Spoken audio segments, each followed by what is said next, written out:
ሳይወልዱ ለብዙ ጊዜያት ቆይተዋል። 5 ጥያቄ ልጠይቅና ልውጣ። ትጠይቃለህ? አንድ እችን ጨርስ። አብሽ ታገስ። እሺ አይ ሁሱ ሁሉ ጊዜ ስለምታወራ 5 ጥያቄ ልጠይቅና ልውጣ እኮ። የጠየቀ ሌላ ክርስቲያን አለ፣ እሱን እንመልስለት። እሺ በቃ የሰው ልጅ አንዴ እናስቀድመው። በጣም ስለቻኮለ ሊሆን ይችላል። ችግር የለውም ይደርሳል። አስቀድሞ እሱ ችግር የለውም። አይ እሺ ጌቴ ጥያቄ ምንድን ነው? ቀጥልሽ። እሺ እንደምን ዋላችሁ? እኔ በእግዚአብሔር ፍጹም ሰላም በክርስቶስ ፍጹም ሰላም ልበላችሁ። ከዛ በኋላ የሰላም ሰው ስለሆንኩኝ ማለት ነው።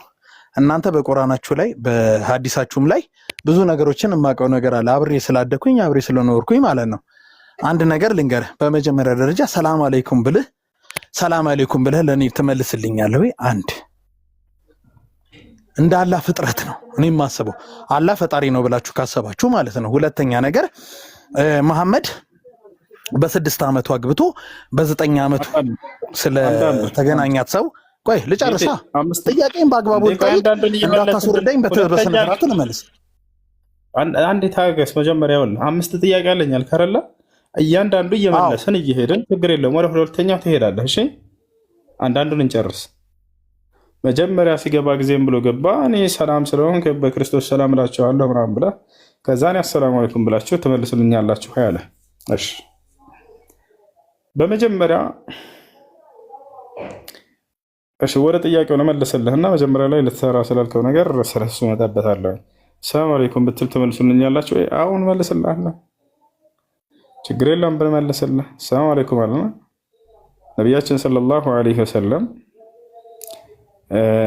በዚህ ወአለይኩም ሰላም ብሎ መመለስ አይነትን ከሆነ የፈለግከው በዚህ ላይ በዑለሞች መካከል ሁለት ሀሳብ ቢኖረውም ግማሽ ለመች ይቻላል ብለዋል። ከማ ቃል ኢማም ኢብኑል ቀይም ረሂመሁላህ ተዓላ አሳም አለይኩም ስላሉ ነው እነዚያ ሰዎች ወአለይኩም ወሳም የተባሉት። ወይንም ደግሞ ላ ተብደኡ ልየሁድ ወነሳራ ቢሰላም ፈኢን ሰለሙ አለይኩም ፈቁሉ ወአለይኩም የተባለው ለዚያ ነው ተብሏል። አንዳንድ ነው። ስለዚህ በትክክል አሰላሙ አለይኩም ካሉ ወአለይኩም ሰላም ብትሏቸው ችግር የለም ብሏል አልኢማም ኢብኑል ቀይም ረሂመሁላህ ተዓላ። ውስዬ አንዴ አዳምጠኛ። ውስዬ ወንድሜ አንዴ አዳምጠኝ። ውስዬ ወንድሜ አንዴ አዳምጠኝ።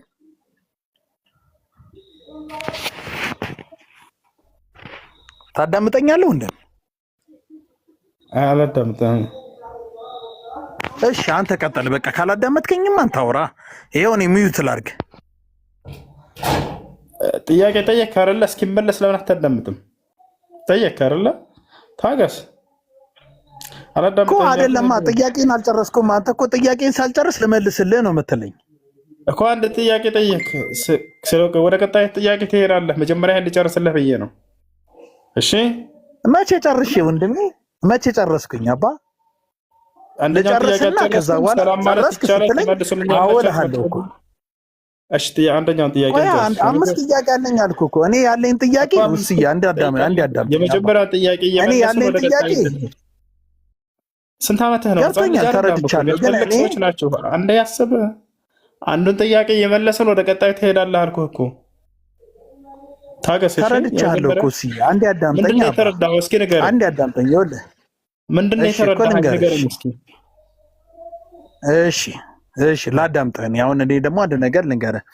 አንተ ለጠየቀኝ ጥያቄ አንድ ጥያቄ ትጠይቀኛለህ፣ መልስ እሰጥሃለሁ አልከኝ። እሺ አልኩህ፣ ግን ጥያቄን ሳልጨርስ መልስ ብትሰጠኝ ትርጉም የለውም ነው። እሺ የመጀመሪያው ጥያቄ ምን ነበር ያልከው? ጠይቅ። እሺ በቃ አሁን ትልቅነትህን የማስተዋለው እኔ ባደግኩባቸው ማህበረሰቦች ሰውን ማሳሳት ሳይሆን አዳምጠኛ። አዲስዬ ልጨርስና እኮ እኔ እዘጋለሁ እኮ ሚዩት አደርጋለሁ። እኔ ጨዋ ነኝ። እኔ ሚዩት አደርጋለሁ። ጠየቅክ እኮ ይኸውልህ፣ ሰላምታ ብላችኋን ትመልሱልኛላችሁ። ይሄ አንደኛው ጥያቄ ነው አልክ። ሁለተኛው ጥያቄ ስትል ቆይ አንዱን እንመልስልህና ወደ ሁለተኛ ትሄዳለህ አልኩህ። አንዱን እኔ መመለስ ጀመር። ቆይ ማለት ጀመርክ። ስለዚህ አንዱን እንመልስና የመጀመሪያው አላልኩም። ቆይ እቺ ብልጣብጥነቷን ተዋትና ፖለቲካን ተዋትና አሁን እኔ አንዴ ለመጨረሻ ጊዜ ትክክለኛውን ጥያቄ ልጠይቅህና ልክ አንድ ጥያቄ በአንድ ጥያቄ ነው የምትመልስልኝ የሚለውን አመለካከት ስረዳ በአግባቡ ትመልስልኝ፣ ችግር የለውም። እኔ አሁን ወደ ጥያቄህ እባክህ፣ ጥያቄህ ግባ። ወሬውን ጥያቄህ ምንድን ነው? እኮ ልጨርስላ እኮ አዳምጠኝ። ካላዳመጥከኝ እንዴት እገባለሁ? ረዛድ ሄድ እንትን የሰው ልጅ እንትን አይ ጥያቄ ምንድን ነው? እሺ ስለ ዘከሪያ ነው የጠየቀው። ዘከሪያ ዓለይሂ ሰላም በጊዜ የነበረ ቤተ መቅደስ ብሏል። አዎ ያ በጊዜ የነበረ ቤተ መቅደስ ባጭሩ እስካሁን ድረስ ያለው ነው። ያ ኢየሩሳሌም የሚገኘው ነቢያችን ሰለላሁ ዓለይሂ ወሰለም አረጋግጠውታል። እሱ በዘከሪያስ በነቢያቶች ሁሉ ዘመን የነበረው ያ ቤተ መቅደስ እስካሁን ድረስ አለ። ገብቶሃል አይደለ? በዚያ ነው ዘከሪያስ ስራው ምን ነበር ከተባለ አንዱን አምላክ አላህን በብቸኝነት የሚገዛና ወደ አላህ የሚጠራ የሆነ ከነቢያቶች መካከል አንድ ነብይ ነው። እርሱ አላህ ሱብሓነሁ ወተዓላ በቁርአን ላይ ይጠቅሰዋል። ስለዚህ ዘከሪያ ያ ነው። ሌላው ስራው ምን ነበር ከተባለ ማርያምን ተንከባክቦ ያሳደጋት እርሱ ነው፣ ዘከሪያስ ነው። አላህ በቁርአን ላይ ሲናገር ወከፈለሃ ዘከሪያ ይላል። ማርያምንም ዘከሪያስ ተንከባክቦ አሳደጋት እያለ ቃል በቃል ተናግሯል። ዘከሪያስ ሌላው ነገር ምንድን ነው? እርሱ አርጅቶ ሚስቱ ደግሞ መሃን ሆና ሳይወልዱ ለብዙ ጊዜያት ቆይተው ነበር። መጨረሻ ላይ አላህ ስብሐነሁ ወተዓላ ለዘከሪያስ ልጅን ሰጠው። ልጅን ሰጥቶታል፣ እንዲወልድ አድርጎታል። ዘከሪያስን በጣም ተደነቀ። ሚስቴ መሃን ነች፣ እኔ ሽማግሌ ነኝ፣ እንዴት እንወልዳለን ጌታዬ ብሎ ጠየቀ። ይህ ለአላህ የሚሳነው አይደለም ብሎ መልአኩ ጅብሪል ወይም ገብርኤል ነገረው። ከዚያም ልጅን ወለደ ማለት ነው። እርሱ ማንን ወለደ?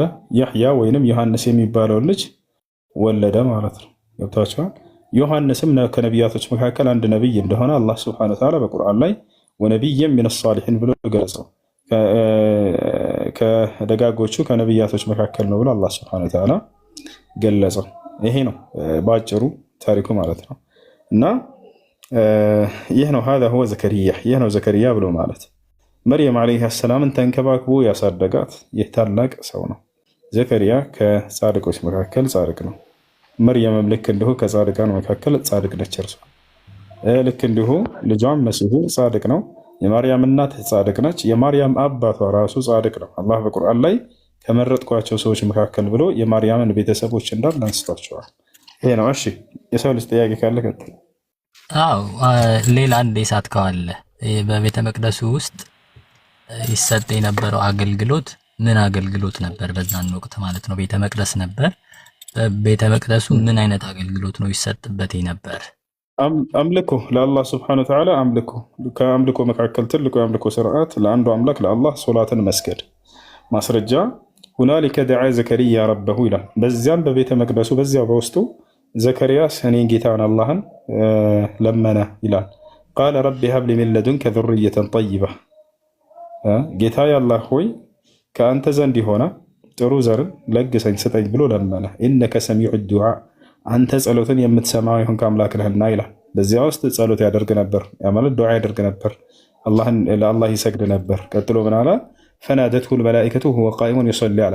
እርሱም ሶላት ለአላህ እየሰገደ ሳለ መልአኩ ገብርኤል መጥቶ አናገረው ይላል። ስለዚህ ቤተ መቅደሱ ምን ነበር ከተባለ በነቢያቶች ሁሉ ዘመን ነቢያቶች ሁሉ ለአንዱ አምላክ ለአላህ ሶላትን የሚሰግዱበት፣ ጸሎትን የሚሰሩበት፣ የአምልኮ ስርዓትን ሁሉ የሚሰሩበት ቤተ አምልኮ ነበር።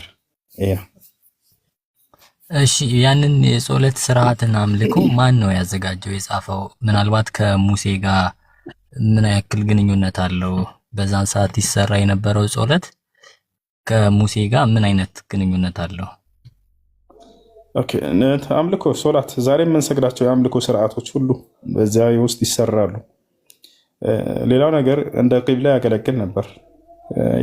ዛሬ ለምሳሌ እኛ ወደ መካ አቅጣጫ ዙረን እንሰግዳለን አይደለም? የሰው ልጅ የዛን የሚሰገደው ወደ እሱ አቅጣጫ ነበር። ወደ ኢየሩሳሌም አቅጣጫ ዙሯቸው ስገዱ የሚል ህግ ነበር። በዚያን ጊዜ ማንኛውም ሰው የትኛውም ስፍራ ሆኖ አምልኮ መስራት ቢፈልግ ወደዚ አቅጣጫ ዙሮ ነበር። እዛ ነበር አምልኮ የሚሰራ። አይተህ ከሆነ ይሄን ነቢያችን ሰለላሁ ዐለይሂ ወሰለም ተናግረዋል። አላህም በቁርአን ላይ ተናግረዋል። የመጀመሪያው የስግደት አቅጣጫ አድርጌዋለሁኝ ኢየሩሳሌም የሚገኘውን ቤተ መቅደስ ብሎ ተናግሯል። እስራኤላውያን ነቢያቶች ሁሉ በዚያ ነበር አምልኮ እንዲሰሩ የተደነገገላቸው። አይተህ ከሆነ ዮሐንስ ወንጌል ምዕራፍ 4 ቁጥር 19 ላይ አካባቢ ሴትዮዋ መታ ኢየሱስ ክርስቶስን መምህር ሆይ አንተ ነብይ እንደሆን ካያለሁ ስትለው፣ ከዚያም አባቶቻችን በዚህ በኢየሩሳሌም ሰገዱ፣ ማን ነው በዚህ በተራራ ሰገዱ፣ እናንተም ሰው ሊሰግድበት የሚገባ በኢየሩሳሌም ነው ትንናላችሁ አለችው። በዚህ ጋር አይተሳስተሻል አላላት። በዚያ ውስጥ እንደሚሰገድ ክርስቶስም ያስተማረው ነገር ነበረ እና አንቺ ሴት እውነት እውነት እልሻለሁኝ ከዚህ በኋላ ግን ስግደት ከኢየሩሳሌም የሚቀየርበት ጊዜ ይመጣል ብሎ ነግሯታል። ወደፊት ያ የስግደት አቅጣጫ እንደሚቀየር ወደፊት ይቀየራል ብሎ ነግሯታል። እንዳጠቃላይ በዚያ ቦታ ላይ የሚሰራው የአምልኮ ስርዓት ሶላት ይሰገዳል። ለአምላክ ለአላህ ስብሐነሁ ወተዓላ ጸሎት ወደ እርሱ በዚያ ቦታ ላይ ሄደው ያደርጋሉ። ምናልባት አይተህ ከሆነ መጽሐፍህ ላይ መዝሙረ ዳዊት ላይ ወደ ቤተ መቅደስህ ዙሬ እሰግዳለሁ ወይም እጸልያለሁ እያሉ ይናገራሉ። ወደዚያ ሂደው አምልኮ መስሪያ የሶላት መስገጃ ቦታ የአምልኮ መፈጸሚያ ቦታ ተደርጎላቸው ነበር። እርሱ የመጀመሪያው ለእስራኤላውያን የተደረገው እርሱ ነበረ እና ነቢያቶች የእስራኤላውያን ነቢያቶች በዚያ ነበር የሚሰሩት። አላህም በቁርአን ላይ ያነሳዋል። የሚገርም ወማ ጀዐልና አልቂብለተ አለቲ ኩንተ ዐለይሃ ያቺ መጀመሪያ የነበርክባትን የስግደት አቅጣጫ እያለ ይገልጻታል። ማነች እርሷ? ኢየሩሳሌም ነች። ነቢዩ ሙሐመድ ሰለላሁ ዐለይሂ ወሰለም ነቢይ ተደርገው ገና እንደተነሱ የታዘዙትም ወደዛ አቅጣጫ እንዲሰግዱ ነበር። የሚገርማቸው ሙሐመድ ሆይ ወደ ኢየሩሳሌም አቅጣጫ ዙረህ ስገድ እንደ ነቢያቶች ብሏቸው ነበር። ከዚያ በኋላ ከ16 እና ከ17 ወራት በኋላ ወደ መካ አቅጣጫ ዙር የሚለው ትእዛዝ መጣ። ይህንን ሰሓቦች ማስረጃ ሲናገሩ ምናሉ? ሰለይና መዓ ረሱሊላህ ሰለላሁ ዐለይሂ ወሰለም ናሕወ ኢላ ቤይት አልመቅዲስ ናሕወ 16 ሸህራ አው 17 ሸህራ ثم أمرنا باستقبال القبلة فاستقبلنا። ሰሓቦች ምናሉ? ከነቢዩ ሙሐመድ ሰለላሁ ዐለይሂ ወሰለም ጋር ለ16 እና ለ17 ወራት ያክል ወደ ኢየሩሳሌም አቅጣጫ ዙረን እንሰግድ ነበር። ከዚያም በኋላ የስግደት አቅጣጫ ይቀየር ወደ መካ ዙሩ የሚለው ትእዛዝ መጣ። ወደዚያም ዞረን አሉ። አየህ ክርስቶስም ብሎ ነበር ከዚህ ከኢየሩሳሌም ወደፊት የሚቀየርበት ጊዜ ይመጣል፣ አንቺ ሴት መኝኝ ብሏታል። ለዚያ ሴት ይህንን አምላክ አላህ ሱብሓነሁ ወተዓላ እነዚያ መጽሐፉ ሰዎች ይህንን ያውቁና ያስታውሱ ዘንድ ያምኑ ዘንድም እነሆ ዛሬ ከመጀመሪያዊቱ የቤተ መቅደስ አቅጣጫ ወደ መካ አቅጣጫ እንድትዞር አዘዝኩህ እያለ በቁርአን ላይ ያወሳል። አይ ነው። እሺ አመሰግናለሁ። ቁርአን ላይ የሆነ ክፍል ሙሴ በሲና ተራራ የተወሰኑ ህጎችን እንደተቀበለና እነዛን ህጎች ደግሞ ለእስራኤል ሕዝብ እንዳስተላለፈ ይናገራል። እሱን አያይዘህ እንድትመልስልኝ ፈልጌ ነበር። ሌላው ግን በዛን ወቅት ከ2000 ዓመት በፊት በኢየሩሳሌም ከተማ ላይ የነበረው ቤተ መቅደስ በዓለም የሚታወቅ ይደረግበት የነበረው ይፈጸም የነበረው ስርዓት ለሁሉም ግልጽ የሆነ ኢብን ከገለልተኛ በሆኑ የታሪክ መጽሐፍቶች ውስጥም ተጽፎ የሚገኝ ራሱን የቻለ በጣም በብዙ መንገድ የተደራጀ ስርዓት እንደነበረው አንዳንድ መጽሐፍቶችንና በማንበብ ተረድቻለሁ። አንተ ግን ሶላት ብቻ እንደሚሰገድ ነው በዛ ቤተ መቅደስ ውስጥ እየነገርከኝ ያለህ። እሺ ምን አይነት አምልኮ ይሰራ ነበር? ምን አገኘህ በዚያ ውስጥ? የመጀመሪያውን ልመልስልህ። ሙሴ ያው ከአምላኩ ከአላህ ህግጋቶችን ተቀብሏል። በሲና ተራራ ሄዶ አላህም በቁርአን ላይ ወስቶታል። ወወዐድና ሙሳ 30 ለይለተን ወአትመምናሃ ብ10 ፈተመ ሚቃቱ ረቢሂ 40 ለይላ ወቃለ ሙሳ ሊአኺሂ ሃሩን አኽሉፍኒ ፊ ቀውሚ ወአስሊሕ ወላ ተተቢዕ ሰቢለ ልሙፍሲዲን ወለማ ጃአ ሙሳ ሊሚቃቲና እያለ ይናገራል። አምላክ አላህ ሱብሓነሁ ወተዓላ ሙሴን በሲና ተራራ ና ብሎ ህግጋቶችን ሰጥቶታል። በጽላትም ላይ ጽፎ ሰጥቶታል። ወከተብና ለሁ ፊል አልዋሕ ይላል። በሰሌዳውም ላይ ጻፍኩለት እያለ ይናገራል። ሚን ኩል ሸይ ከሁሉ ነገር አላህ ሱብሓነሁ ወተዓላ ሙሴን በዚያ በተራራ ላይ አናግሮታል፣ በድምፁ ተገልጦለታል። ወለማ ጃአ ሙሳ ሊሚቃቲና ወከለመሁ ረቡሁ ቃለ ረቢ አሪኒ አንዙር ኢለይክ ይላል። ጌታ አላህ ሱብሓነሁ ወተዓላ ለሙሴ በቃሉ ተገልጦለት በድምፁ ተገልጦለት አናግሮታል። ህግጋቱንም በዚያ ላይ በጽላቱ ላይ ጽፎም ሰጥቶታል። እሺ ሲሰራ የነበረበት የአምልኮ ስርዓት አለ ያልከው ምንድን ነው ያገኘው? የዛ የጽላት ዓላማ መስዋዕት ማቅረብ ለምሳሌ ቁርአን ላይ በዚህ መልኩ ቢጠቀስም ባይብል ላይና የአይሁድ መጽሐፍ ላይና ደግሞ ሌሎች የታሪክ መጽሐፍት ላይ ያ ጽላት ራሱን የቻለ ጽላቱ ማስቀመጫ ታቦት ተሰርቶለት የእንስሳ መስዋዕት ይቀርብበት እንደነበረ የታሪክ መጽሐፍቶች ያስረዳሉ።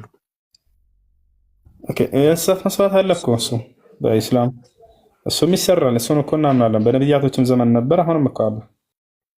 አሁንም አለ። ከፈለክ በቁርአን ላይ ያሳያለሁ። አላህ ሱብሓነሁ ወተዓላ መስዋዕትን አቅርቡ ይለናል። መካ ስንሄድ ጊዜ ከምናደርጋቸው ስነ ስርዓቶች መካከል የሐጅ ስነ ስርዓት መካከል አንደኛው በዚያ ላይ መስዋዕት ይቀርባል ለአንዱ አምላክ ለአላህ ሱብሓነሁ ወተዓላ። ልክ እንዲሁ በየዓመቱ ልክ እንዲሁ መስዋዕት እናቀርባለን ለአምላክ ለአላህ ሱብሓነሁ ወተዓላ። በዛን ወቅት ግን ዕለት ዕለት መስዋዕት እንደሚያቀርቡ ሰዎች ለኃጢአታቸው የቤተ መቅደሱ አገልጋይ ለዚህ ኃጢአታችሁ ይህንን አይነት መስዋዕት ማቅረብ ይኖርባቸዋል እየተባሉ መስዋዕት እያቀረቡ ኃጢአታቸው ይስተሰረይላቸው እንደነበር ኢብን ገለልተኛ የሆኑ ሃይማኖታዊ መጽሐፍቶችን እንተዋቸውና የታሪክ መጽሐፍቶች በደንብ ያስቀምጡታል። አሳያለሁ ለሱ በነቢያቶች ሕግ ላይ ነው። ነቢያችን ሰለላሁ ዐለይሂ ወሰለም ምን አይነት እንስሳት ራሱ መስዋዕት መቅረብ እንዳለበት ሁሉ እንዳለ በደንብ አድርገው አብራርተው ይናገራሉ።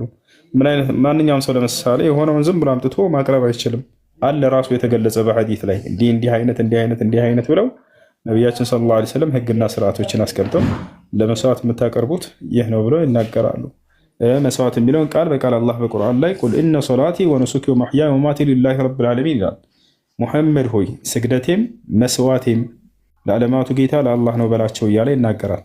መስዋዕት ማቅረብ አንዱ የአምልኮ ስርዓት ነው ለአምላካችን ለአላህ ሱብሓነሁ ወተዓላ። ነቢያቶችን በዚህ ላይ ነበሩ። እሺ አመሰግናለሁ። በዛን ሰዓት ሰው በአምላኩ ዘንድ መቅረብ የሚችለው በሚያቀርበው በደም መስዋዕት በኩል ከነበር ከዛን ወዲህ ሰዎች በምን ምክንያት ነው በራሳቸው ስልጣንና መብት ባላህ ፊት በመንበርከክ ካላህ ጋር መገናኘት የቻሉ ምን ለውጥ ተደርጎ ነው? አሁን ያ የቤተ መቅደስ አገልግሎት ለብዙ ጊዜ የቀጠለ ሆኖ እያለ ነገር ግን ቁርአን ለውጥ አድርጓል። ድንገታዊ ለውጥ ተደርጓል። በክርስትና ያንን መስዋዕት የሚተካ የኢሳ መስዋዕት ስለቀረበ ነው ተብሎ ይታመናል። በእስልምና ግን በነቢያቶች መንገድ ላይ ለይተው የመጡት ክርስቲያኖች ናቸው። የሰው መስዋዕት አመጡ እንጂ እንዳዲስ እኛ በነቢያቶች መንገድ ላይ ያው ያለን እያልኩ ነው። ሁሉ ነው ያንን መስዋዕት በየአመቱ እናቀርባለን፣ በየጊዜው እናቀርባለን። ገብቶሃል አይደል? ቃል በቃል አላህ ከአምልኮ መካከል አንደኛው ልክ ስግደት ካለ በኋላ መስዋዕት እያለ ይገልጽልናል። አዎ በነቢያቶች መንገድ ላይ ያለን አልተውነውም እስካሁን ድረስ። እናንተ ግን ያንን ትታቸዋል። የነቢያትን መንገድ የሰው መስዋዕት አቀረብን አላቸው። ገብታችኋል? ስለዚህ ክርስትና መታ በነቢያቶች መንገድ ላይ አዲስ ነገር እናመጣች እንጂ በፍጹም ሙስሊሞች አይደሉም። ሙስሊሞች ያው በዚያው መንገድ ላይ እስካሁን ድረስ አለን። እኛ ይህን መስዋዕት እያቀረብን የኃጢአት ያስተሰርያሉ ወይ መስዋዕት ማድረግ አውድ ብናድርገው በምናርድ ጊዜ ያንን መስዋዕት በምናደርግ ጊዜ አላህ ስብሐነሁ ወተዓላ የእርሱን ትእዛዝ በመፈጸማችን ምክንያት ኃጢአታችንን ይሰርይልናል፣ ወደ እርሱም በደንብ አድርገው ያቀርበናል። ያ እናንተ ግን አንትታቸዋል፣ የሰው መስዋዕት ካልሆነ ብላቸዋል። ይሄ ነው ነቢያችን ሰለላሁ ዐለይሂ ወሰለም ያስተካክሉ ዘንድ የመጡት። ያንን ይሄ ልክ ነህ። ያው የሆነ ለውጦች በዚሁ ላይ ልቀጥል። አንድ ተረጋጋ፣ አንድ ሰከንድ በል ተረጋጋ እና ትጠይቃለህ። ተረጋጋ እሺ፣ ጊዜ እንሰጥሃለን። ይቅርታ እሺ። አይ የሰው ልጅ ቶሎ ጨርስላቸውና ሌሎችም ክርስቲያን ስላሉ ድል እንድንሰጣቸው አንድ ጥያቄ ነው። ችግር የለውም። ሌላ ጊዜ መረጃዎችን አጠናክሬ ስለምመለስ ችግር የለውም። ለዛሬ እንዲሁ መነጋገር ነው የፈለግኩና የተወሰኑ የስርዓት ለውጦች ተደርገዋል። በዛን ሰዓት እለት እለት የሚቀርብ መስዋዕት ነበረ። አሁን ደግሞ በአመት አንዴ ነው እየተደረገ ያለው። አይደለም፣ ይሄ ለውጥ ነው አይደለም። እለት ማን ነው? በአመት አንድ ጊዜ ብቻ አይደለም የምናደርገው። ቅድም በደንብ አላዳመከኝም ማለት ነው። በአመት አንዴ የምናቀርበው አለን ያልኩህ እሱ በአረፋ ጊዜ የምናቀርበው መስዋዕት ነው። ገብቶሃል አይደል? ይህ ከአባታችን ከአብርሃም የሚያደርግ ነበር። አላህ በቁርአን ላይ እንደገለጸልን ወፈደይናሁ ቢዝብሕን ዐዚም እንዳለ እንዲሁም በየአመቱ እናደርጋለን። እኛ ነቢያችን ሰለላሁ ዐለይሂ ወሰለም አድርገው አሳይተውናል በነቢያት መንገድ ላይ ያውና ይህ ከእኔ ነው ይሄ መስዋዕት እንዲሁም ደግሞ ለትውልዶቼ ማድረግ ለማይችሉ እንዲሁም ደግሞ ከቤተሰቦቼ እንዲሁም ከአማኞች ሁሉ እያሉ እናንተ መስዋዕት አድርጉ እንደ ነቢያት እያሉ ያዙን ነበር። መጨረሻ ላይ ምን ይላሉ? ወኢነ ላሀ አምረ ልሙእሚኒነ ቢማ አመረ ቢሂል ሙርሰሊን ይላሉ። አምልኮን ከፈጸሙ በኋላ አላህ የቀደሙትን ነቢያቶች ባዘዘበት መንገድ እነሆ እናንተንም አዘዋችኋል እያሉ መስዋዕት አድርጉ ይሉ ነበር። እና በአመት አንድ ጊዜ ብቻ ነው ወይ መስዋዕት የምናደርገው? አይደለም። በአመት አንድ ጊዜ ብቻ ሳይሆን በየፈለግንበት ጊዜ በየጊዜው ማድረግ እንደምችል ቁርአን ይደነግጋል። ነቢያችን ሰለላሁ ዐለይሂ ወሰለም ደንግገዋል። ይሄ ነው። ራሳችሁን ለካህን ታሳያላችሁ። በዛን ሰዓት እኮ መስዋዕቱ የሚቀርበው ሄዶ አንድ ሰው ራሱን ለካህን አሳይቶ ካህኑ የፈረደበትን የጣለበትን መስዋዕት ነበር የሚያቀርበው። አሁን ለውጥ ተደርጓል ወይ አልተደረገም የሚለውን መልስልኝ። እንደዛ የሚባል የለም። አምልኮ እስከሆነ ድረስ አምልኮ በእኛና በፈጣሪ መካከል ማንም የማይመለከተው አምላክ አላህ ሱብሓነሁ ወተዓላ የአምልኮ ስርዓቶችን ሁሉ በእኔና በእናንተ መካከል ብቻ አድርጉ ነው ያለው። ይሄ አንድ ካህን አንድ የነፍስ አባት ብሎ ሂሳብ የለም በኢስላም። በአንተና በአምላክ መካከል ማንም አያስፈልግም። ቆይ ልክ ነህ። አላህ በዛን በቁርአን ላይ ሰዓት ምን ይላል? የነበረው ግን የቤት አንዴ እባክህ አንዴ ልጨርስልህ። የአምልኮ ስርዓቶችን በእኔና በእናንተ መካከል ማንንም አልፈልግም ብሏል አላህ ሱብሓነሁ ወተዓላ። ነገር ግን ልብ በል እዚህ ቦታ ላይ ያ ካህን ወይንም ደግሞ አስተማሪ ወይንም ደግሞ ነቢይ ምንድን ነው የሚያደርገው? ምን አይነት ማረድ እንዳለብህ ያንን ከእርሱ ነው የምትወስደውና የምትማረው። እንዲህ አላችሁ ሆይ አይነት ጥያቄ። አዎ ነቢያችን ሰለላሁ ዐለይሂ ወሰለም ስለ እኛ ስለ ሁላችንም የአላህ ተወካይ ናቸውና ነቢዩ ሰለላሁ ዐለይሂ ወሰለም ምን አይነት በግና ፍየል ማረድ እንዳለብን በሐዲት ላይ ቁጭ አድርገው ነግረውናል። እነዚያን አንድ ያስቀምጠውት ሄደዋል። ከጊዜ በኋላ እየመጣ አዲስ የሚቀያየር ሰው የለንም። እኛ ነቢ ሰለላሁ ዐለይሂ ወሰለም አንድ አምላክ ባዘዛቸው መሰረት ያንን ምን አይነት መስዋዕት መቅረብ እንዳለበት አስተምረው ሄደዋል። በዚያ መሰረት እኛ ደግሞ ያንን መስዋዕት እናቀርባለን ማለት ነው። ጊዜ እሱ የሚወሰነው እንደሰራው ጥፋትና ስህተት ነው። የሚወስነው ደግሞ ካህኑ ነው። ካህኑ ደግሞ ይህን የታገኘው አላህ ሰጠው ማለት ነው። አሁን ይህንን እያልኩ ያለው የሆነ መጽሐፍ ሃይማኖታዊ መጽሐፍ ውጭ በሆነ መጽሐፍ ላይም እርግጠኛ ሆኖ በዛን ሰዓት በአይሁድ ዘመን አይሁድ ከተማ ላይ ኢየሩሳሌም ከተማ ላይ ይደረግ የነበረ ሃይማኖታዊ ስርዓት የቤተ መቅደስ ስርዓት ማንም ሊክደው በማይችለው መልኩ ማንም እንደዚህ ነው ሊለው በማይችለው መልኩ ተቀምጦ ስላለ እሱን ሳይ ታዲያ ማን ነው የሳተ ማን ነው ለውጥ ልዩነት የፈጠረ ብዬ በደንብ ራሴን ስጠይቅ አጋጣሚ እናንተ እዚህ ጋር ስታወሩ ሳይ እስኪ በእስልምናዊ ነገር እንዴት ይታያል ብዬ ለማወቅ ነው የገባሁት። አንተ እንዳልከው ግን የሆነ ለውጥ እንደተደረገ ነው የሚያሳየው። ያ ስርዓት ራሱ ያልቀጠለበት ምክንያት ያ ስርዓት በዚህ ለውጥ አድርጋለ ክርስቲያኖች ናቸው ለውጥ ያደረጉት። ከመጽሐፍ ቅዱስ ላይ አሳየኝ ከነቢያቶች የሰው መስዋዕትን ለአምላክ ያቀረበ። አምላክ የሰው መስዋዕት አይፈልግም ሲጨመር አለ ካልክ ማሳየት ትችላለህ። እግዚአብሔር የሰው መስዋዕት እንደሚፈልግ የተናገረበት ቦታ አለ። አንድ ጥቅስ ስጠኝ። ካልሆነ ክርስቲያኖች ናቸው የነቢያትን መንገድ የበረዙ የቀየሩት አዲስ ነገር ያመጡት አለ። እግዚአብሔር የሰው መስዋዕት እንደሚፈልግ ለኃጢአት ስርየት የሰው ልጅ የለም ለማለት አልችልም። እኔ ያላነበብኩትም አላየሁትም ማለት ይችላል። እንደሌለ ታውቃለህ፣ እርግጠኛ ታውቃለህ። ኖ እንደዛ አይደለም። ሙሉን ስላላየው አንብበህናሽ። ለማንኛውም እግዚአብሔር በጣም ጥሩ። ከላይ ያላቸው መመለስ ትችላላችሁ ክርስቲያኖች። ጌች አሁን ማንሳት ትችላለህ። እግዚአብሔር የሰው መስዋዕት እፈልጋለሁ ብሎ የተናገረበት አንድ ጥቅስ አለ መጽሐፍ ቅዱስ ላይ ለኃጢአት ስርየታችሁ የሰው መስዋዕት አቅርቡ ብሎ የተናገረበት ቦታ ካለ እስኪ ንገር። ጌቴ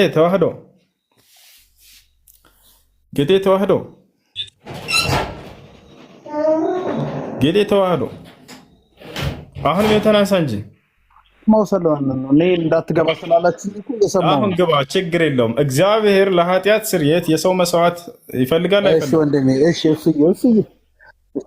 እሺ አንድ ነገር ላዳምጠህ። እኔ በመጀመሪያ ደረጃ የሰው ሀሳብ የሰው ነው፣ የራሴ ሀሳብ የራሴ ነው። አሁን እሱ ያሰበውን ሀሳብ በትክክለኛው መንገድ የመመለስ ጥያቄ አለ አንተ ጋር ነው። መልሱን መስጠት የምችለው አንተ ነህ። መልስ ሳይሆን ጥያቄ ነው። አንተ መልሳለህ እንዴ ነው የተባልከው? ባጭሩ ተረትን ተሆና መልሳለህ አንተ ለዚህ ክርስቲያን እንደመሆነ መጠን ጉድ። አሁን እኔን እንዳታስወጣኝ። እሱ እኔ ብዙ ጥያቄ ስለምጠይቅ ግንባር መልሳለህ ወይ? አይመለከተኝም። እሱ ለጠየቀ ጥያቄ ምን አገባኝ? እግዚአብሔር ለኃጢአት ስርየት የሰው መስዋዕት ፈልጋለሁ ብለዋል ወይ? ባጭሩ ካለ አለ በልና መልስ፣ ከሌለ የለም በለንና አይመለከተኝም። በቃ ካልተመለከተ እሱ ለጠየቀው ጥያቄ ለሱ መልስ አትሰጠው። በቃ እሺ፣ ጥያቄ አይደለም የጠየቀው። ዘለቀ እባክህ አዳምጥ። እኔ የጠየቅኩትና እኔ አንብቤ እመጣለሁኝ አለ እሱ። ገብቶሃል አይደለ? እሺ አልኩት። አንተ ደግሞ ክርስቲያን እንደመሆንህ መጠን መልስ አለሁ ለዚህ እየተባልክ ነው። እሺ፣ ከላይ ያለው አስገባኝ ስትል ነበር ዳዊት። እግዚአብሔር ለኃጢአት ስርየት የሰው መስዋዕት ይፈልጋል? ጥያቄ የተጠየቀው እኮ አንተ ነህ። መመለስ ያለብህም ራሱ አንተ ነህ። ይሄን እኮ ልንማር ነው እንጂ ገባ ነው እኮ። መልስ እንደሌላችሁ ታውቁ ጊዜ የተጠየቀው አንተ ነህ ይላሉ። እኔ ጠየቅኩትና ልጁ እሱ የሰው ልጅ እኔ ለዚህ አንብቤ እመጣለሁ ጥያቄ ነው አይገባም። እንደዚህ አትበላው። እሱ እንደዚህ አትበለኝ። እኔ የራሴ ጥያቄ አለኝ እኮ። አንዴ ተረጋጉ። ይኸውልህ የራሴ ጥያቄ አለኝ። እኔ ያዘጋጀውልህ ጥያቄ አለኝ። እሱን ትመልስልኛለህ። እሺ፣ እግዚአብሔር ለኃጢአት ስርየት የሰው መስዋዕት ይፈልጋል ወይስ አይፈልግም? ይፈልጋለሁ ብሏል። በቃ መልስ የላቸውም፣ ወላሂ የላቸውም። ምክንያቱም የለም አይፈልግም። እንዳም ሰዎችን እንደ መስዋዕት የሚያቀርቡትን እግዚአብሔር ይወቅሳቸዋል። ለማንኛውም እሺ አሁን ወደ ጥያቄያቸው ግቡሽ። ጥያቄያቸውን እኔ ላውራ እሱ እሺ አሁን ጥያቄያቸውን ጠይቁ። ላውራህ እኔ ረበ ፈጣሪ ልቀጥል እኔ ወንድሜ ቀጥል። ጥያቄ ካለ ቀጥል። አንድ ጥያቄ ጠይቅና ኧረ ብዙ ጥያቄ አለኝ። እሺ አንድ ጠይቅ። አይ ብዙ ጥያቄ አለኝ። እኔ ልቀጥል ወይ ተራ ሰጠኸኝ ወይ ቤት ስለሆነ ጥያቄ ሰጠኸኝ ወይ በልዬ ሰጥቻለሁ። እኛ አንድ ጥያቄ ጠይቅና ከዛ ፈቃድህን ሰጠኸኝ። ፈቃድህን ከሰጠኝ ልቀጥላ። ሰጥቻለሁ። ቀጥል። እሺ አመሰግናለሁ ወንድም አለም ተባረክ።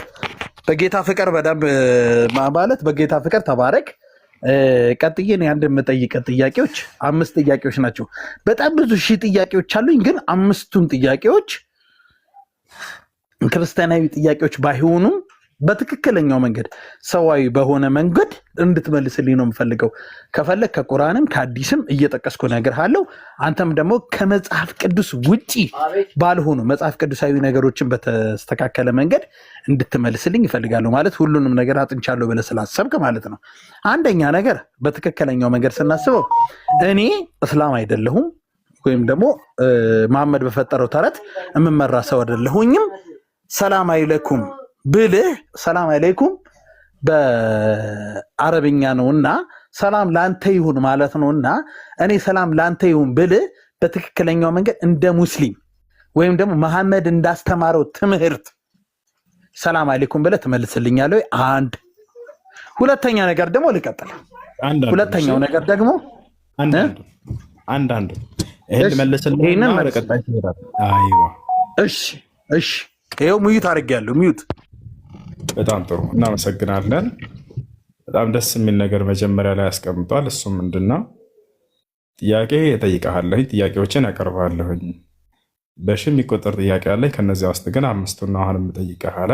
እሺ ከመጀመሪያው ጥያቄ ሲነሳ ከመነሳቱ በፊት ወደ ጥያቄው ምን አለ? ስትመልስልኝ ጊዜ ግን እኔ ሙስሊም አይደለሁምና ከእስልምና አንጻር ያለውን ከቁርአንም ከሐዲስ ትመልስልኛለህ። ልክ እንዲሁ ደግሞ ከክርስትና በማስረጃ እያነሳሁኝ እኔ ደግሞ ያንን እናገራለሁኝ አለ። በጣም ጥሩ። አሁን ስለዚህ አነጻጽረን የምናየው ማለት ነው። እሱም የመጀመሪያው ጥያቄ ሰላምታን ስለማቅረብና ስለመመለስ ይሆናል ማለት ነው። ምንድነው እሱም የጠየቀው? አሰላሙ አለይኩም ብለህ ልክ ነቢ ሙሐመድ እንዳስተማረው ትመልስልኛለህ ወይ? አዎ። በዚህ ጉዳይ ላይ በዑለሞች መካከል ሁለት ሀሳብ ኺላፍ ቢኖረውም በትክክል አሰላሙ አለይኩም ካሉ ወአለይኩም ሰላም ብላችሁ መመለስ ትችላላችሁ የሚል አቋም አላቸው ታላቁ ዓሊም አልኢማም ኢብኑል ቀይም አልጀውዚያ ረሒመሁላህ ተዓላ። ያ ነው። ልክ እንዲሁ ደግሞ ነቢያችን ማስረጃ ከቁርአን ልስጥህ። ማንኛውም ሰው ቤት በምትገቡ ጊዜ ሰላምታን አቅርባችሁ ካልሆነ በስተቀር እንዳትገቡ እያለ አላህ ሱብሓነሁ ወተዓላ ይናገራል። አላህ በቁርአን ላይ ወደ ሌላ ጥያቄ ገባ አይደለም። እኔ ሚዩት አድርጌ እኮ እየሰማሁ ነው። ስለ ሰላምታ አይደለም። ሚዩት አታርገው። ሚዩት አዳም ረጋ በል እንጂ ታገሰኛ እንዴ ልጨርስ። ማስረጃ ከቁርአን ላነሳለህ እኮ ነው፣ ከሐዲስም ከዚያ በኋላም ላነሳለህ። አታዳምጥም እንዴ? አላህ በቁርአን ላይ ያ አዩሃ አለዚነ አመኑ ላ ተድኹሉ ቡዩተን ገይረ ቡዩቲኩም ሐታ ተስተእኒሱ ወቱሰሊሙ ዐላ አህሊሃ አለ። እናንተ ያመናችሁ አዳምጥ እንጂ ረጋ በል ልጨርስ። እናንተ ያመናችሁ ሰዎች ሆይ ይለናል አላህ ሱብሓነሁ ወተዓላ፣ ከእናንተ ቤት ውጭ ወደ ሌላ ወደ ማንም ቤት በምትገቡ ጊዜ በዛ ቤት ባለቤት ላይ ሰላምታን ሳታቀርቡ እንዳትገቡ አለ። ስለዚህ የማንም ቤት ይሁን የአይሁድም ይሁን የክርስቲያን የማንም ቤት በዚያ ቤት ላይ ሰላምታን ሳናቀርብ እንደማንገባ የጠየቁ እንደዛ አይደለም። እንደዛ አይደለም የጠየቁ። ምን ይሻላል በፈጣሪ? እሺ ምንድን ነው የጠየቀው? እሺ አንድ ተናገር። ምንድን ነው የጠየቀው? ምንድን ነው የጠየቀው? እኔ ውሱ ምን መሰለ የጠየቅኩ በእስልምና አሰላም አለይኩም ብዬ እኔ ኦርቶዶክስም ልሁን ጣዖት አምላኪም ልሁን ፕሮቴስታንትም ልሁን ጠየቅኩ ነው። እኔ አሁን ይኸውልህ ይህችን ጥያቄ አምስቱ ጥያቄዎች ኦነር ጥያቄዎች አይደሉም፣ ግን በእስልምና የመጀመሪያውን እኔ መጠየቅ ያለብኝን ጥያቄዎች መጠየቅ ስላለብኝ ብቻ ነው የመጀመሪያ ጥያቄዎች ናቸው ብዬ አስቤ አንተ ጋር የቀረብኩት። እነዛን ጥያቄዎች በአግባቡ መልሰህልኝ ይቻላል። ከዛ በኋላ 1000 ጥያቄዎች አሉ እኮ ይቻላል። ቃል ነብይ ሰለላሁ ማስረጃ ላውጣና ለስተህ ይቻላል። ለጨርሳ ገብቶሃል አይደለ? ይቻላል እኮ ይቻላል። ጨረስክ እኮ ጥያቄ ነው። አታቋርጠኛ። ምንድን ነው የምትጨርሰው? አይሽ ቀጥለሽ ምን ያስቆጣል? አታቋርጠኝ፣ በቃ አታቋርጠኝ። ልጠይቅህ፣ አንተ የመመለስ አቅሙ ብቃቱ አለ አይደል? አታቋርጠኝ አይደል? እንደሚያለም አታቋርጠኝ፣ ልጨርስልህ። እኔ 5 ጥያቄዎች አሉኝ፣ መጠየቅ የምችላቸው ጥያቄዎች። እነዛን በአግባቡ ትመልስልኛለህ። እስልምና የሰላም የፍቅር ሃይማኖት ነው ብለህ ነቢያችን ሰለላሁ ዐለይሂ ወሰለም በነገሩን ልክ እኛ ለህዝቦች ሰላምን ነው የምንሰብከው ብለህ የምታስብ ከሆነ በትክክለኛው መንገድ የምጠይቀን ጥያቄ እኮ ትመልስልኛለህ። እኔ ደግሞ ክርስቶስ አምላኬ ነው፣ ክርስቶስ ጌታዬ ነው፣ ክርስቶስ የዓለም ፈጣሪ ነው ብዬ በማስበው ልክ የምጠይቀኝን እመልሳለሁ። ስለዚህ እኔ የምጠይቀውን ጥያቄ እንደ ኃጢአት ቆጥረህ እንድትከለክለኝ አይደለም የፈለኩት። እኔ አሁን በቤቴ የመጣሁት በቤቱ አይመልሱልህም ስላሉኝ ብቻ ነው። በቤቱ የሚመልስልኝ ችግር የለውም፣ ይመልስልኛል። ሰው ነው። እባክህን ወደ ጥያቄ ሂድ ቶሎ በል፣ እየጠበቁ ነው እነሱ። እባክህን እየለመንኩህ ነው። ወደ ጥያቄ 1600 ሰው አለ፣ በእናትህ አዋራኝ። ወደ ጥያቄ ሂድ። ይኸው ሌሎች ክርስቲያኖች ስላሉ እነሱን እንድናስተናግዳቸው እባክህ ልለምንህ። ወደ ጥያቄ ሂድ። ጥያቄ ልጠይቅሽ አልከኝ፣ ያቋረጥከኝ እየመለስኩ እያለሁ እሺ ጠይቅ አልኩ። ጥያቄ ምንድን ነው? የመጀመሪያ ጥያቄ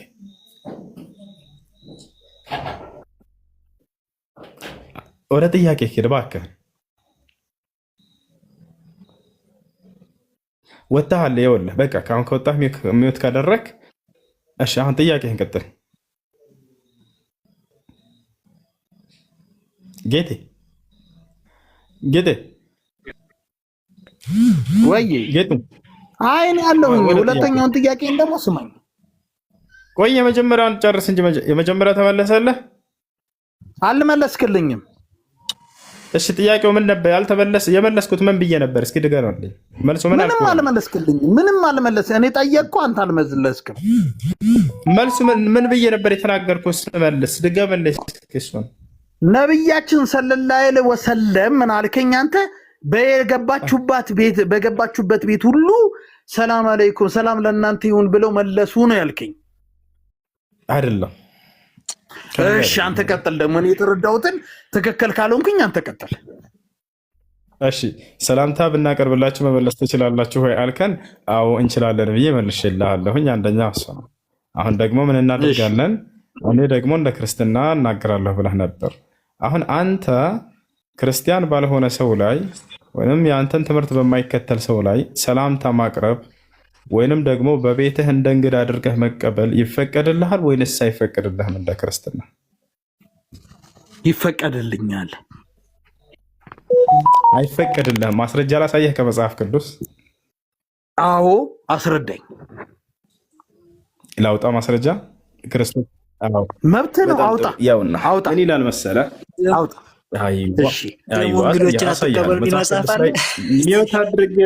ሚወት አድርጋ እንደ መጽሐፍ ቅዱስ ላይ ምን ይላል? ማንም ወደ እናንተ ቢመጣ ይህንም ትምህርት ባያመጣ ሰላም አትበሉት ይላል። በቤታችሁ አትቀበሉት። አሳያለሁ።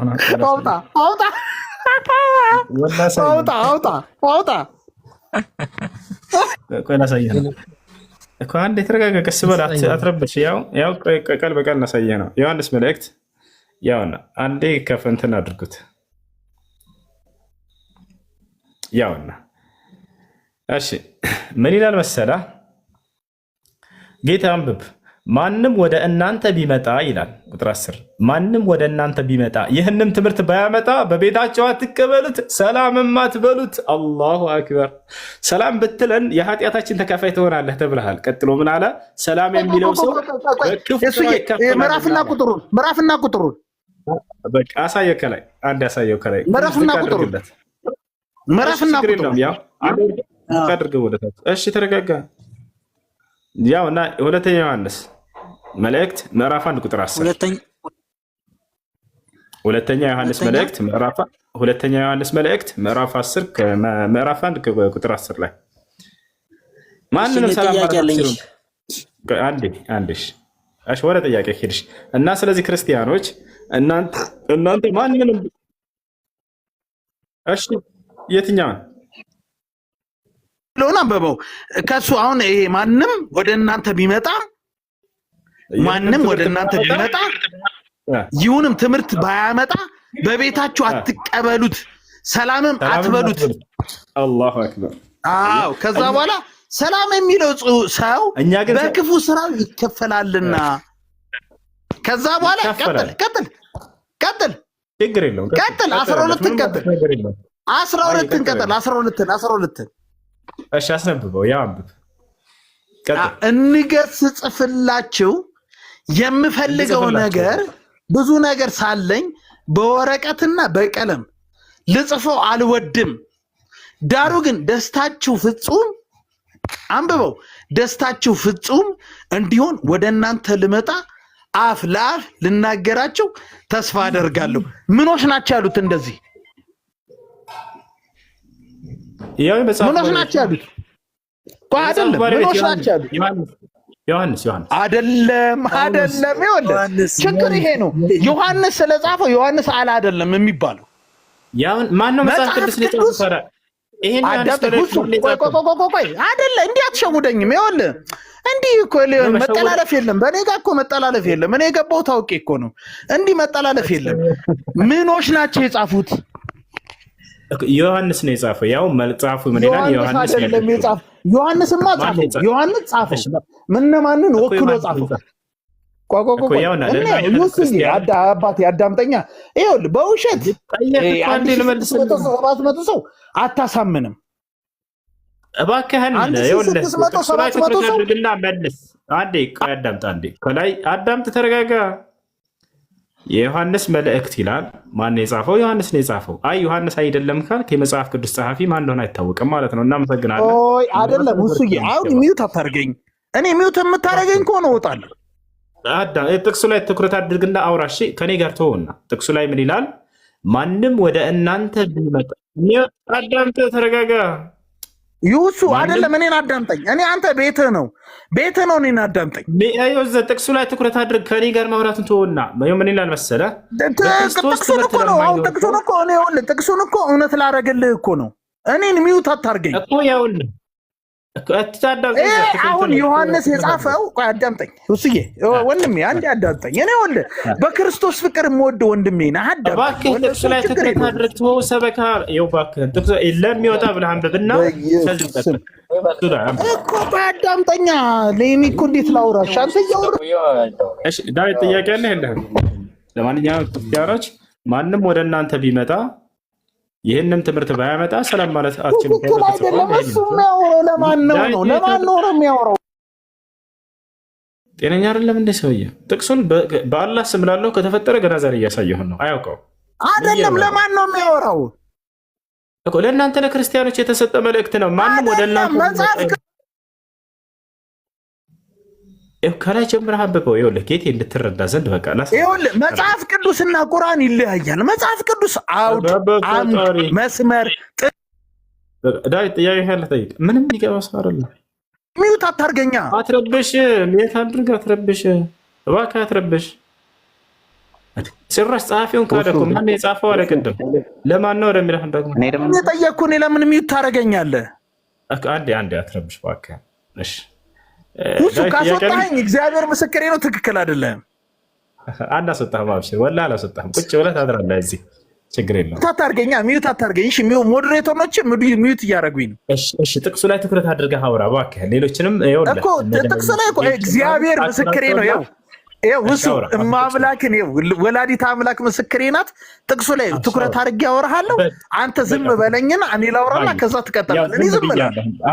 አሁን ዝም ብያለሁ። አንተ አስረዳ በቃ ከ9 አንብብ። እሺ እኔ አሁን አንድ ነገር እሺ በቃ አንተ ዝም ካልክ አንተ እግዚአብሔር ምስክሬ ነው ጨዋ ሰው ነህ። ወይኔ በፈጣሪ ጥቅሱ ላይ ሂድና እግዚአብሔር ምስክሬ ነው። ጨዋ ሰው ነው። እኔ እመሰክራለሁ።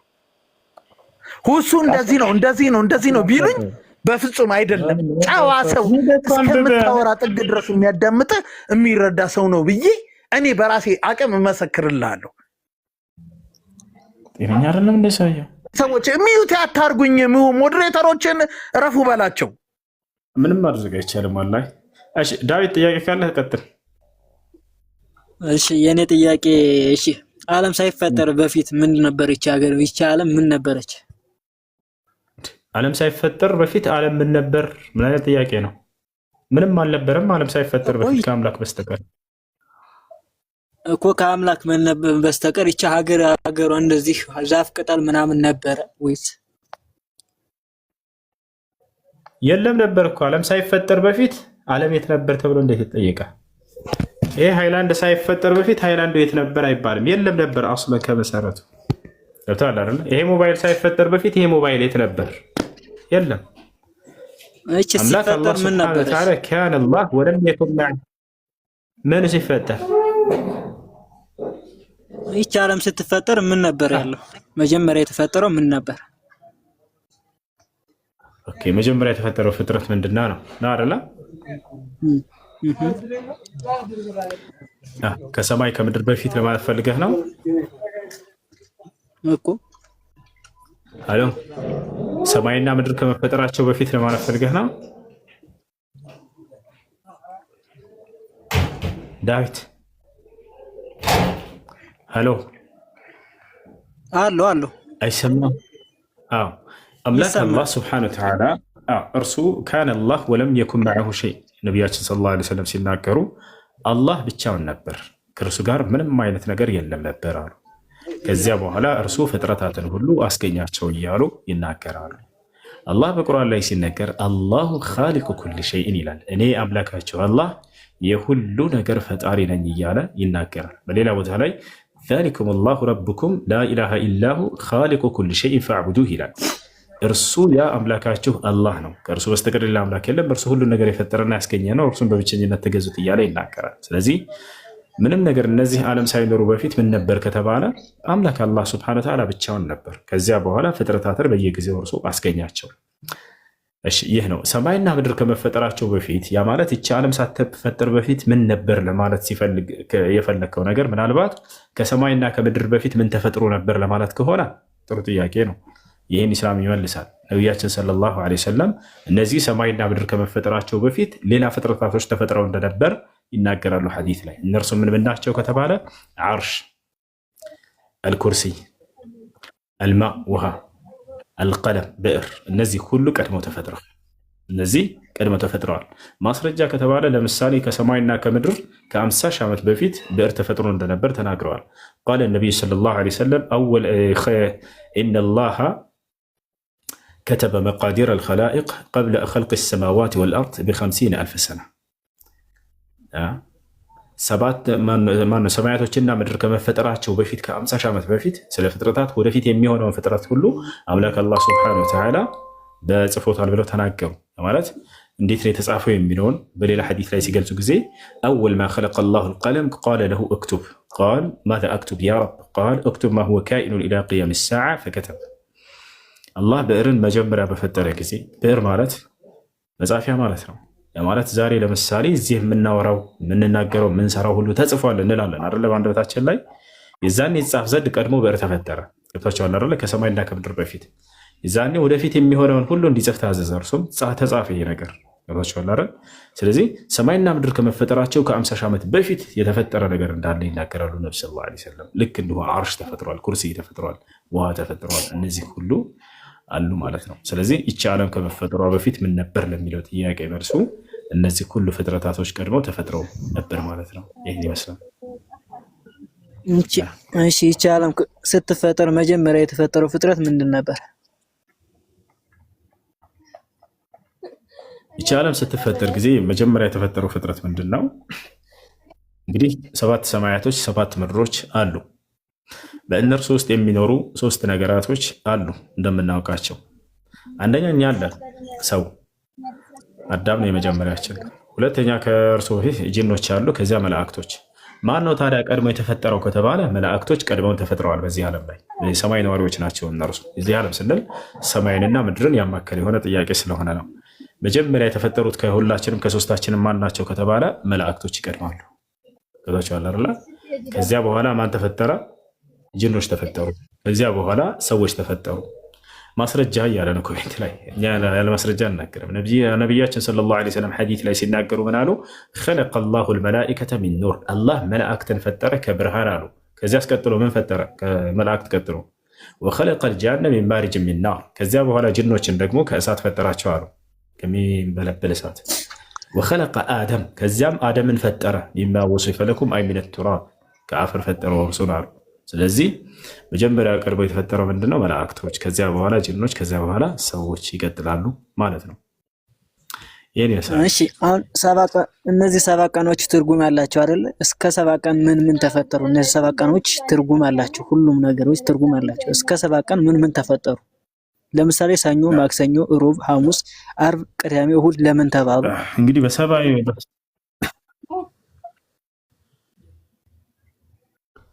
በጣም ጥሩ።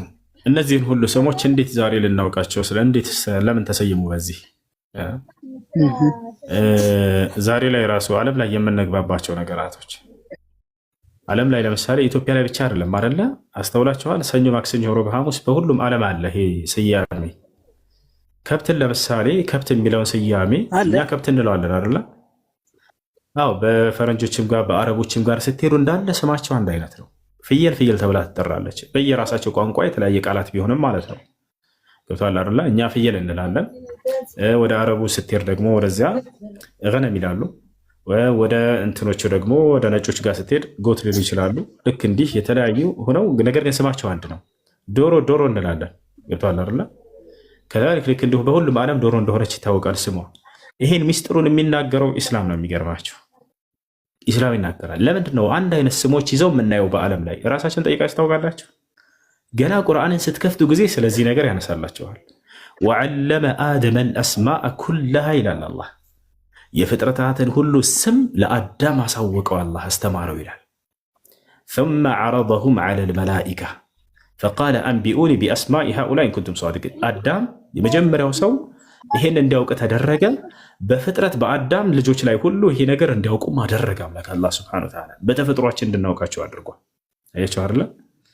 መጀመሪያ ግን እነዚህን ነገራቶች ሁሉ የፍጥረትን ሁሉ ስም ያሳወቀው ለእርሱ ነው። ሰኞ ሰኞ እንደሆነች፣ ማክሰኞ ማክሰኞ እንደሆነች፣ ሮብ እንደሆነች፣ ሐሙስ ሐሙስ እንደሆነች የነገራቶችንም ሁሉ ስሞች ለአዳም አሳወቅኩት ይላል አላህ ሱብሓነሁ ወተዓላ። ይሄ ነው። እሺ በመጀመሪያ መላእክትን ፈጠረ ብላል። ማክሰኞ ቀን አሁን በየሳምንቱ 7ቱን ቀን በእኛ በእግዚአብሔር በ7ቱም ቀን የተፈጠረ ፍጥረት አለ። ስለዚህ ማክሰኞ ቀን ምን ተፈጠረ? ሮብ ምን ተፈጠረ? ሐሙስ ምን እንደተፈጠረ ትነግረኛለህ? እሺ አላህ ሱብሓነሁ ወተዓላ ይህ ሐዲስ አለ ሰሒህ ሙስሊም ላይ ምን እንደተፈጠረ ወኢን ካነ ፊህ መቃል ሊባዕድ አህሊ ልዕልም በማስረጃ እያወጣ ላሳያለሁ።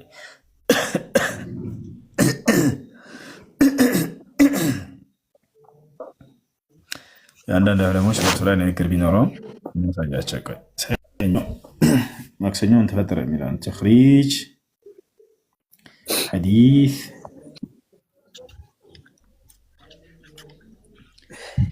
خلق الله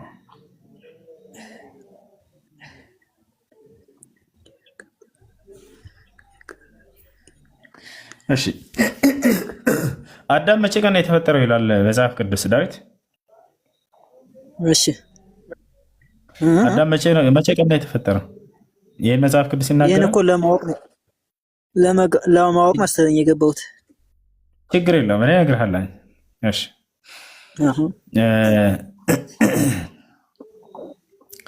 እሺ صحيح ሙስሊም ላይ እናገኛለን 2789 ላይ አቡ ሁረይራ ነው ሐዲስን ያስተላለፈው።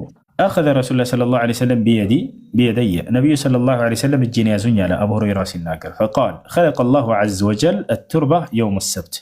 الله سبحانه وتعالى يمدرن آفر وينم بتشين مدرن قرامي كان فترات يطلعن السبت وخلق فيها الجبال يوم الأحد بأرسام لا يلكنه بمدر لا ترارا ما فتروا بأهود كان فترة بس رجعت شيء يسجل ما يفهم فلك لا زور الله يا ما رجع ايش كتلو وخلق الشجر يوم الاثنين زافوچن يمدر زافوچن ደግሞ ሰኞ ቀን وخلق المكروه يوم الثلاثاء እንዲሁ ደግሞ የተጠሉ ነገራቶች አሉ በመድር ላይ አይደለ እነሱ ደግሞ መቼ ተፈጠሩ ማክሰኞ ተፈጠሩ وخلق النور يوم الاربعاء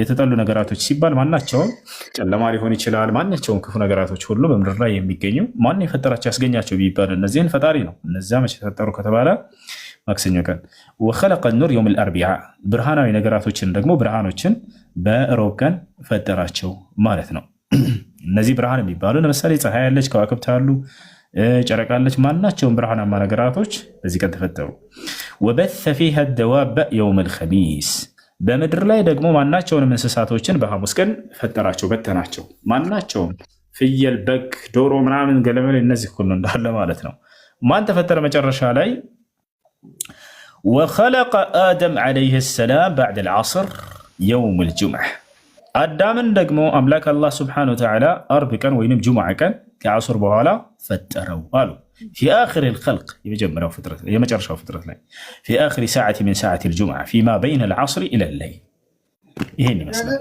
እሺ አይ ማሺ እሺ አና ምንጭን ማግኘት የምትፈልጉ ሰዎች ማስረጃ ያላችሁ ስለሆነ ያው እና እዚህ ጋር ማስረጃ ሶሒህ ሙስሊም 2789 ላይ ታገኛላችሁ ቆይ እሺ መጀመሪያ መላእክት ተፈጠሩ ብላ ስንት መላእክት ነበሩ የተፈጠሩት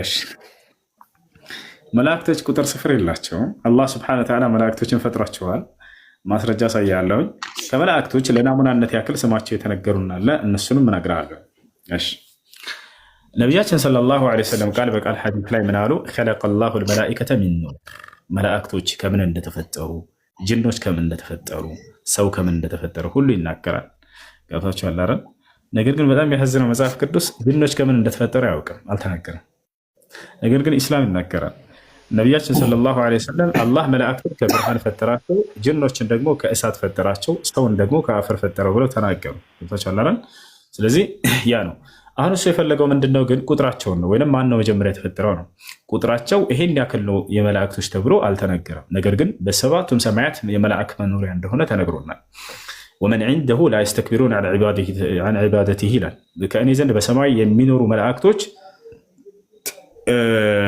እኔን አላህን ከመገዛት አይኮሩም እያለ ይናገራል በሰባቱም ሰማያት ውስጥ መላእክት ይገኛሉ ይህ ከቁርአን ነው ነብያችን ሰለላሁ ዐለይሂ ወሰለም ሐዲስ ላይ መላእክቶችን ሄደው አይተዋቸዋል أطت السماء وحق لها أن تأطى ما فيها موضوع شبر إلا وملك ساجد أو راكع لربه سبحانه وتعالى بلو تناقب سمايات ستتتأهلو يا مالات من يأكل لتجنعنقش لما قلسنا كمن بزات كتبالا كملاكتوش بزات እንጂ ተጨናንቃ የምትቀደድ የምትፈርስ አይደለችም ሰማይ የመላእክን ብዛት ለመግለጽ ነው ነብዩ ሰለላሁ ዐለይሂ ወሰለም በሰማይ ላይ አንዲትም ስንዝር ክፍተት ቦታ አትኖርም መላእክቶች ለአላህ እየሰገዱባት ቢሆን እንጂ ብለው ተናገሩ እንዳለ መላእክቶች ሁሉ ይሰግዳሉ ገብታችኋል ይህ ነው ወሊላሂ يسجد ما في السماوات وما في الارض من دابة والملائكة هم لا يستكبرون ይላል መላእክቶች ለእኔ ለአላህ ይሰግዳሉ አይኮሩም እያለ ይናገራል ይህ ነው ከነዚያ መላእክቶች ዋና ታላላቅ መላእክቶች አሉ ከነዚያ መካከል አንደኛው ማን ነው ገብርኤል ወይንም ጅብሪል ሁለተኛው ማን ነው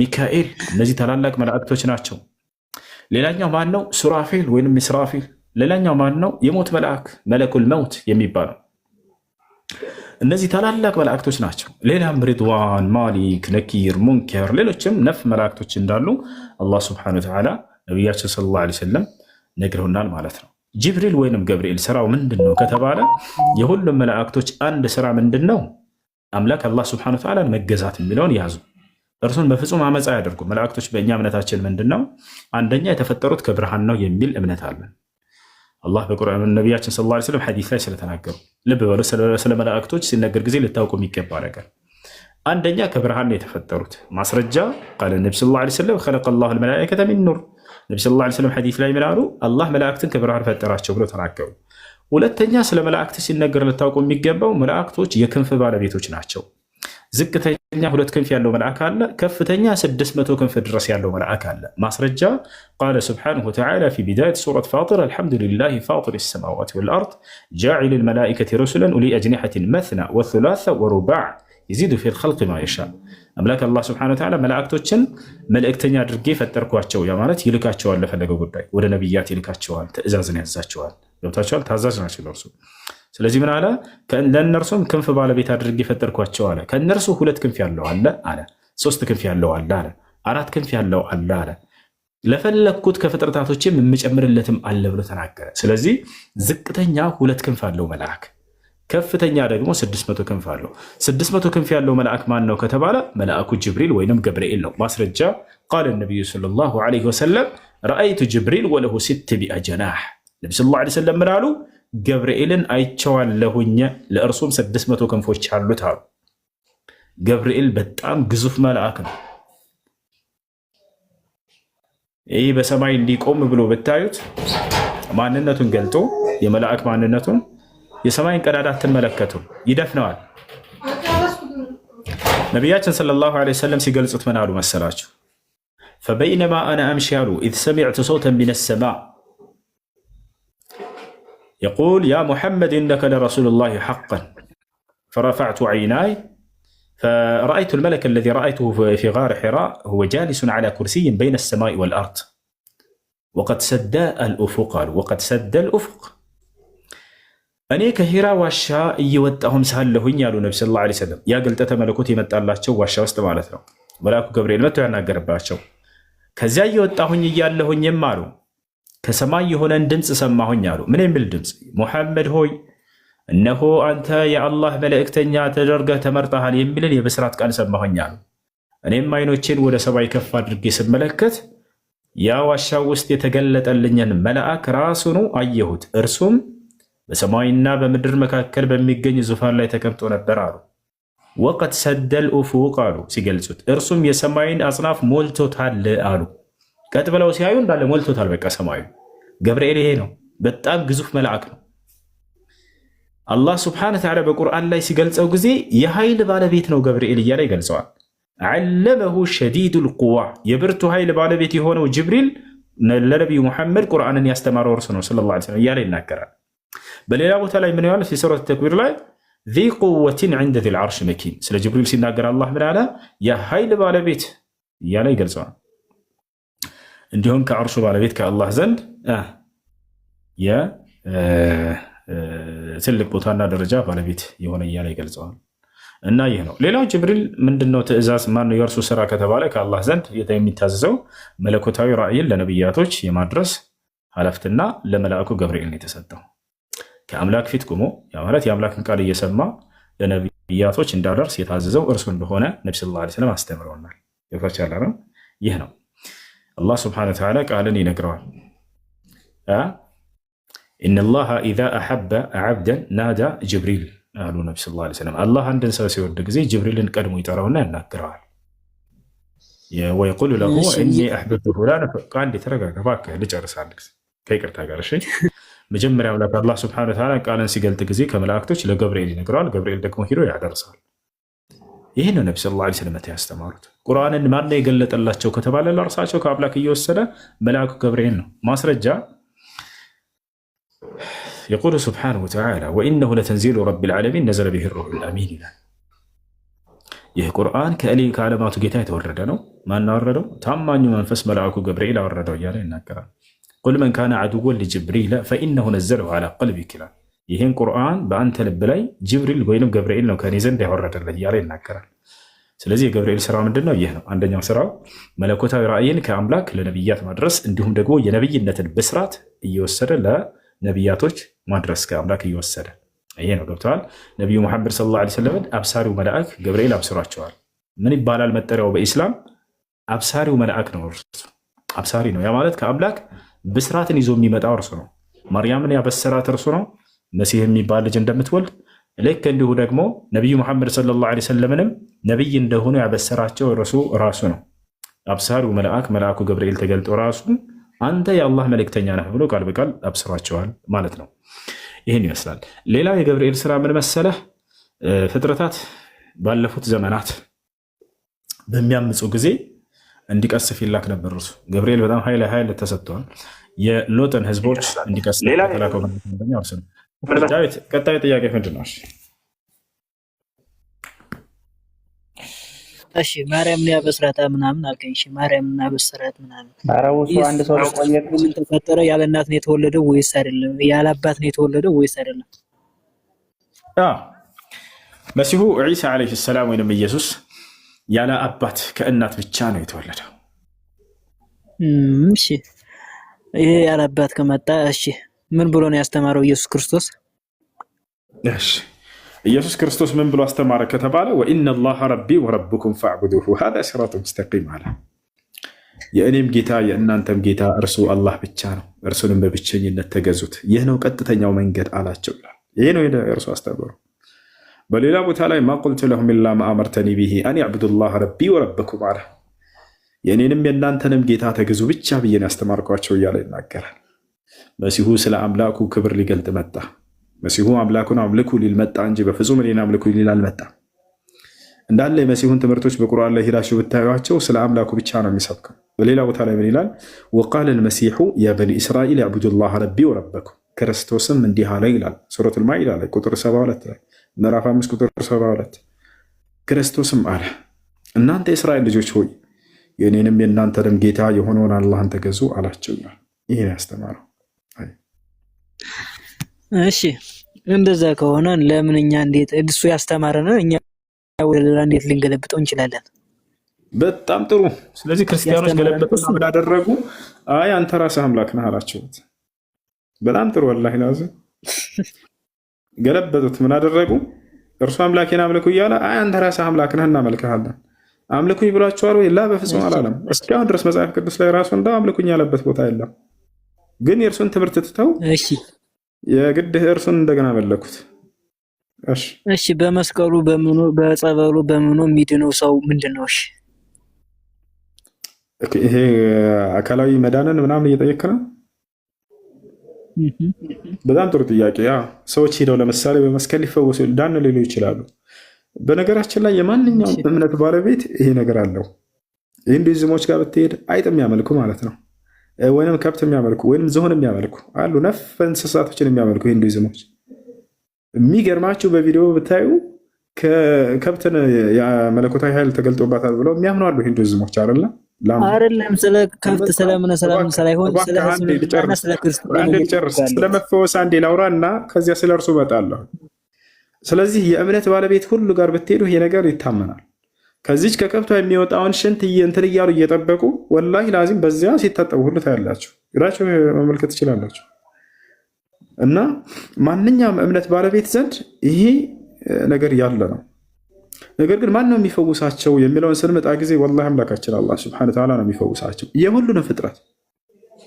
አላህ ይህን በቁርአን ላይ ሲናገር ምን ይላል? ያመኑትም ያላመኑትንም ምድራዊ ጸጋን አልከለክልም ብሎ ተናግሯል። ወስኗል። በቃ አብርሃም መካ ሄዶ ካዕባን እንዲሰራ በታዘዘ ጊዜ ከሰራ በኋላ ጠየቅ አላህን። ወኢዝ ቃለ ኢብራሂም ረቢ ጅዐል ሃዛ በለደን አሚና ወርዙቅ አህለሁ ሚነ ሰመራቲ መን አመነ ሚንሁም ቢላሂ ወልየውሚል አኺር ቃለ ወመን ከፈር ፈኡመቲዑሁ ቀሊለን ثم አضطሩሁ ኢላ ዐዛቢ ናር ወቢእሰል መሲር አለ። አብርሃም ካዕባን እየሰራ እያለ ምን አለ? ረቢ ጅዐል ሃዛ በለደን አሚና አለ። ጌታ ያላህ ሆይ ይህን ሀገር ሰላምና የተረጋጋ አድርገው ብሎ ጸለየ። ተቀበለ። አላህ ቃል ገባለት መካን የተረጋጋ እንደሚያደርገው እስከ ዘመኑ ፍጻሜ ድረስ ሰላምና የተረጋጋ ቦታ ቢኖር ያ ቦታ ነው።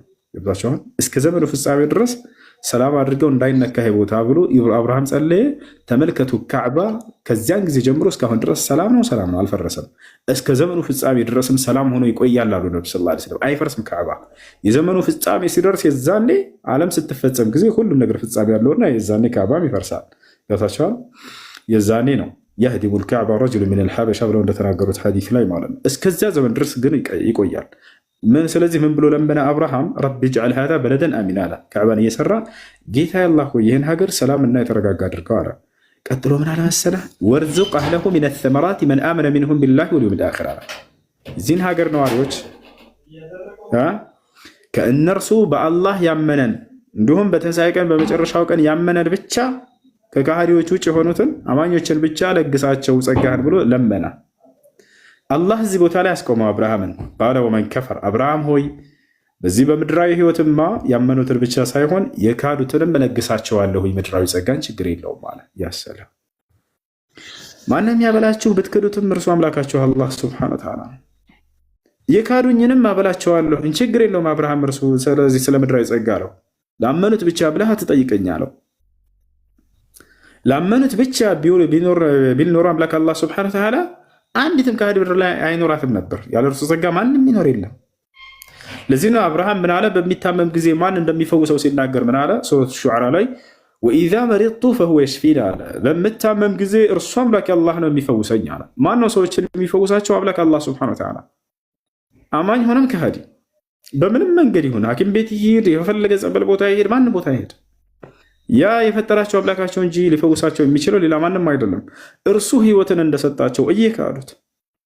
እርሱ እንደሚያበላቸው እንደሚያጠጣቸው ከሰማይ ከምድር ጸጋን እንደሚያወርድላቸው እንደሚያወጣላቸው ሁሉ ልክ እንዲሁ ስለ ጤና ስለ ህመማቸው ፈውስ እንዲሰጣቸው ብቻ ነብዩ ሰለላሁ ዐለይሂ ወሰለም ሲናገሩ ምን አሉ አላሁመ ረብናስ አንተ አምላክ ያላህ ሆይ አንተ የሰዎች ሁሉ ጌታ ነህ አሉ اذهب البأس ህመምን አስወግድ እሽፊ ፈውሳቸውም ሰዎችን አንተ ሻፊ አንተ ነህና ፈዋሹ ከህመሞች ሁሉ ብለው ተናገሩ ላ ሽፋ ኢላ ሽፋክ ከአንተ ፈውስ በስተቀር ከሌላ ከማንም ፈውስ የለምና እያሉ ተናገሩ ሰላምም የሚመጣው ከእርሱ ከአምላካቸው ነው ብለው አስተማሩ ከሌላ ከማንም አይደለም اللهم انت السلام ومنك السلام تبارك يا ذا الجلال والاكرام አምላኬ አላህ ሆይ አንተ ሰላም ነህ ሰላምም የሚገኘው ለፍጥረት ሁሉ ከአንተ ነው አሉ መሲሁ ራሱ ሰላምን ሲለምን ምን አለ ወሰላሙ ዐለየ የውመ ውሊድቱ ወየውመ አሙት ወየውመ ኡብዐሱ ሐያ በእኔ ላይ ሰላም ይስፈን እያለ ይናገራል በይሕያም ላይ የእኔ ሰላም ይስፈን እያለ አላህ ይናገራል ይህ በአጠቃላይ ፈውስ የሚገኘው ከአምላክ አላህ ሱብሓነሁ ወተዓላ እንጂ ከሌላ ከማንም አይደለም ይሄ ነው እሺ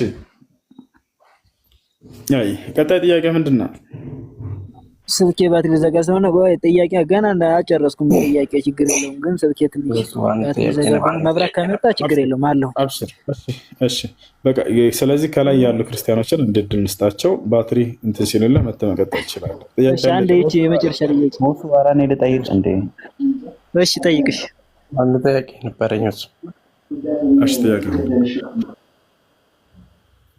እሺ እኔ ሙስሊም ነኝ ኢንተርናሽናል ሆቴል ነው የምሰራው እና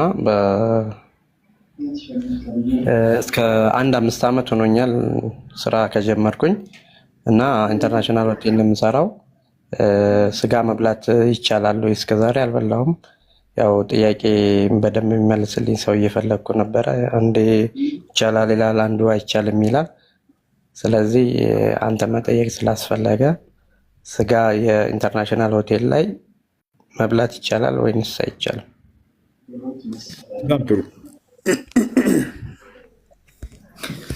ስጋን በተመለከተ አምላካችን አላህ ሱብሓነሁ ወተዓላ በቁርአን ላይ ሲናገር ምን አለ?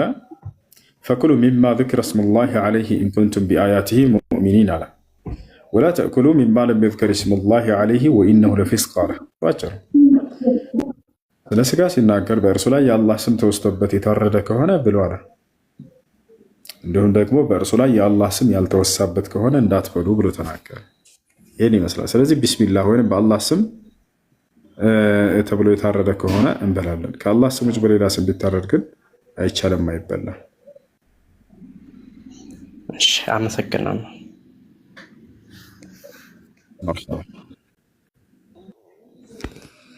እሺ እሺ ጌች ቀጥል እሺ እሺ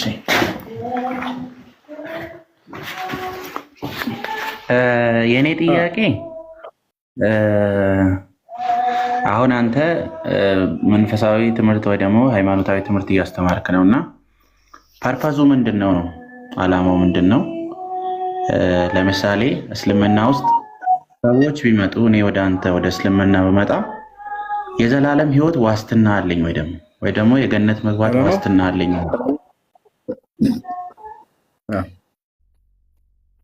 የኔ ጥያቄ ይሄ ነው በደንብ አላህ ለእርሱ ነው እያስተማርን ያለው በጣም ጥሩ ዓላማው ምንድነው ዓላማው የፈጠራችሁን አምላካችሁን አላህን ማስተዋወቅ ነው ነቢያቶችም ዓላማቸው ይሄው ነበር የፈጠረንን አምላካችንን አላህን እንድናውቅ ዘንድ ነው ያደረጉት ነቢያት አምላክ አላህ ሱብሓነሁ ወተዓላ ምን ይላል ወማ ኸለቅቱል ጅነ ወልኢንሰ ኢላ ሊያዕቡዱን አለ።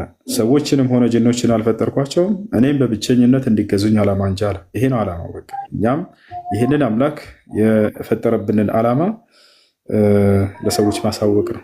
ወደ አምላካቸው ሰዎችን መምራት ነው። ይህ ነው ነቢያችን ማነው አላህ ስብሐነሁ ወተዓላ በሱረቱ ነሕል ላይ ሲናገር ምን ይላል?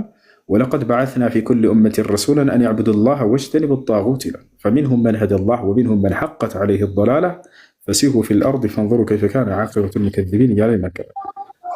እሺ በእርግጥም ወደ እያንዳንዱ ማህበረሰብ ነቢያትን ልኬያለሁኝ አለ አምላክ አላህ። ሲያስተምሩ ምን አሉ እነዚያ ነቢያት?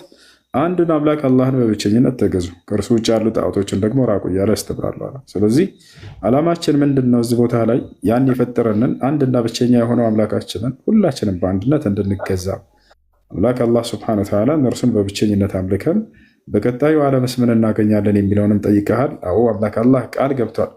ገነትን ታገኛላችሁ፣ የዘላለማዊ ህይወትንም ትወርሳላችሁ በእርሷ ውስጥ እያለ ተናግሯል። ማስረጃ የቁል ላህ ሱብሓነሁ ወተዓላ ኢነ ለዚነ አመኑ ወዐሚሉ ሷሊሓት ለሁም ጀናቱ ነዒም ኻሊዲነ ፊሃ ወዕደ ላሂ ሐቃ ወሁወል ዐዚዙል ሐኪም አለ። አላህ ራሱ ቃል ሲገባ ምን አለ? እነዚያ በእኔ አምነው መልካምን የሰሩትን ለእነርሱ ገነትን አዘጋጅቼላቸዋለሁ በእርሷም ውስጥ ለዘላለም ዘውታሪዎች ናቸው።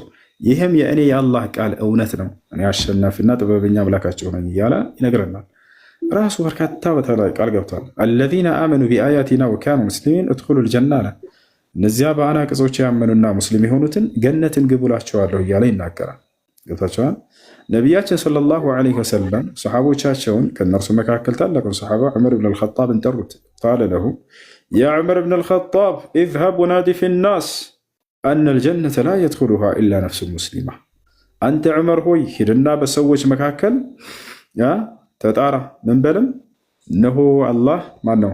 እነሆ ገነትን ሙስሊም ነፍስ እንጂ ሌላ ማንም አይገባባትም ብለህም አውጅ አሉት። ስለዚህ አላህ ስብሐነሁ ወተዓላ በቀጣዩ ዓለም ሙስሊም ብንሆን ምን አዘጋጅቶልናል ከተባለ ገነትን በእርሷ ላይ የዘላለማዊ ህይወትን ሊሰጠን ቃል ገብቶልናል። ይህን ይመስላል። ስለዚህ አንድ ሰው ሙስሊም ከሆነ እርግጠኛ ነው የዘላለም ህይወት ያገኛል? አዎ በደንብ አድርጎ በደንብ አድርጎ። እሺ አሁን አንተ እንደዛ ካልከኝ አሁን ብትሞት የት ምትገባ ይመስልሃል? አሁን ብትሞት እርግጠኛ ነኝ እስላም ስለሆንኩኝ የት ገባለሁ? አላህ ቃል በቃል በቁርአን ላይ ሙስሊም ከሆናችሁ ጀነትን ትገባላችሁ ብሎ ቃል ገብቶልናል። ላሳየህ ማስረጃ አውጥቼ ላሳየህ። ግን ነቢዩ መሐመድ ደግሞ እኔ እንኳን ገነት ልግባ ሲኦል ልግባ እርግጠኛ አይደለሁም ብሏል። አሁን አንተ የራከው የራስ ሀሳብ ነው ወይስ የት ጋ ነው እንደሱ ያሉት? ልብ በሉ። እርግጠኛ አይደለሁም ቦታውን ግን ነቢዩ መሐመድ እኔ እንኳን እርግጠኛ አይደለሁም ብሏል። አሁን አንተ ብትሞት እርግጠኛ ነኝ የዘላለም ህይወት አለክ? እንደሱ አላሉ። እርግጠኛ አይደለሁም አላሉ። ነቢያችን ሰለላሁ ዐለይሂ ወሰለም እርግጠኛ ናቸው። የገነትን በር ራሴ ነኝ የምከፍታት ብለው ተናግረዋል። ገነትን መጀመሪያ የምገባት ራሴ ነኝ ብለው ተናግረዋል። እናንተም ኡመቶቼ ሙስሊሞች ገነት ናችሁ ብለው ራሳቸው ተናግረዋል፣ አረጋግጠዋል። ማስረጃ ላሳይህ። አይደለም ገነት መግባት፣ ገነት በእርሳቸው እጅ ነው የሚከፈተው። ቃል በቃል ምን አሉ? አቲ ኢላ ባብል ጀነቲ ፈአስተፍቲሕ አሉ። የትንሣኤ ቀን ወደ ገነት በር ሄዳለሁ እኔም ራሴ ነኝ የማስከፍታት ብለው ተናገሩ። የዛኔ ማን ነው የሚያስከፍተው? ከነቢያቶች ይጠይቃሉ። አዳም አስከፍትልን ገነትን ይባላል። እኔ አልችልም ወደ ኖህ ጋር ሂዱ ይላል። ኖህ አስከፍትልን ገነት ይሉሉ ተለማኞች። እኔ አልችልም ወደ አብርሃም ጋር ሂዱ ይላቸዋል። አብርሃምን ሰዎች አማኞች ገነትን አስከፍትልን ይሉታል። እኔ አልችልም ወደ ሙሴ ጋር ሂዱ ይላቸዋል። ሙሴን አስከፍትልን ገነትን ይሉታል። እኔ አልችልም ወደ መሲሁ ወደ ክርስቶስ ወደ መሲሁ ጋር ሂዱ ይላቸዋል። መሲሁን አስከፍትልን ሲሉት እኔ አልችልም ወደ ሙሐመድ ጋር ሂዱ አይደለም የሚለው፣ እኔ አልችልም ወደ ሙሐመድ ሰለላሁ ዐለይሂ ወሰለም ጋር ሂዱ ነው የሚለው። በስማቸው ብቻ አይጠራቸውም ሁላ። ወደ ሙሐመድ ሰለላሁ ዐለይሂ ወሰለም ጋር ሂዱ፣ እርሱ ነው ገነትን የሚያስከፍታት ዛሬ ብሎ ይነግራቸዋል። ከዚያ ምን አሉ? አቲ ኢላ ባብል ጀነቲ ፈአስተፍቲሕ፣ እኔም ወደ ገነት በር ሄድና አስከፍታታለሁ ብለው ተናገሩ። ገብቷል። ነቢያችን ሰለላሁ ዐለይሂ ወሰለም ናቸው የገነትን በር የሚያስከፍቱት። እናንተስ ገነት እንደምትገቡ ነግረዋችኋል ወይ? አዎ ደብ እናድርገው። ቃል ነቢ ሰለላሁ ዐለይሂ ወሰለም ነሕኑ ልአኺሩነ ሳቢቁን አሉ። ሐዲስ ላይ ምን አሉ? እኛ ኋለኞቹና ፊተኞቹ ነን አሉ። ምን ማለት ነው? መጽሐፍ ቅዱስ ላይ አስተውለህ ኢየሱስ ክርስቶስ ነቢዩ መሐመድ ምን አለ? እርግጠኛ አይደለሁም። ለምን? የቱ ጋ ነው እርግጠኛ አይደለሁም ያሉት? ማስረጃ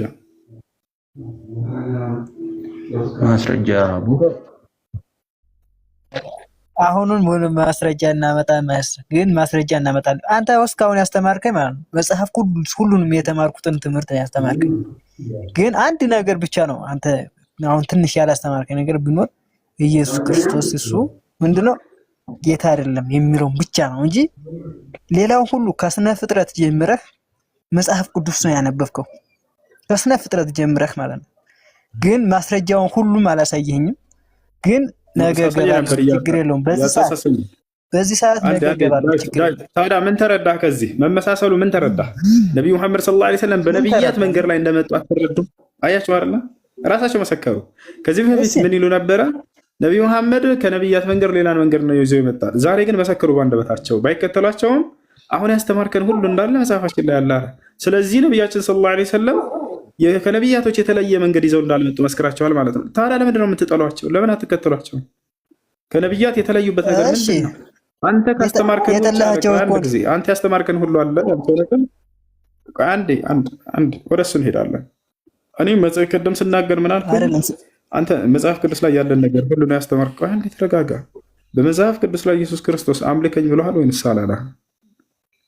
የለም። ይሄ መጽሐፍ ይሄን ደግሞ ነገ ማስረጃ እየመጣሉ ታያለህ።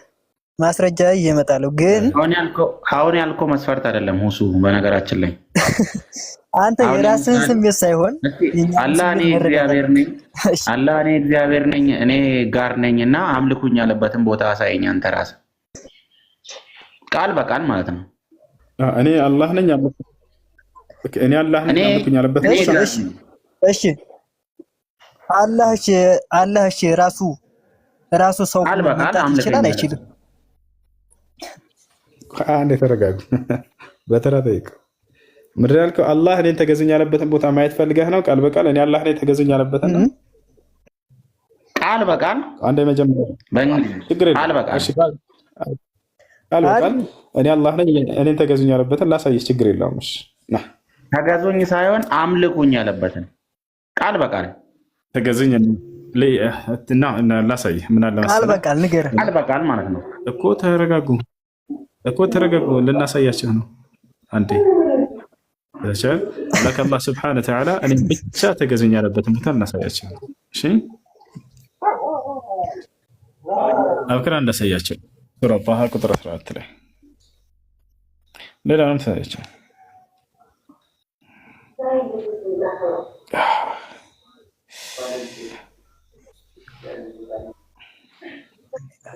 ይታያል አይደል? ሰላም ወራህመቱላሂ ወበረካቱ። ያው አላህ ነኝ ያለበት ቦታ ቃል በቃል ያው እኔ አላህ ነኝ እያለኝ ነው።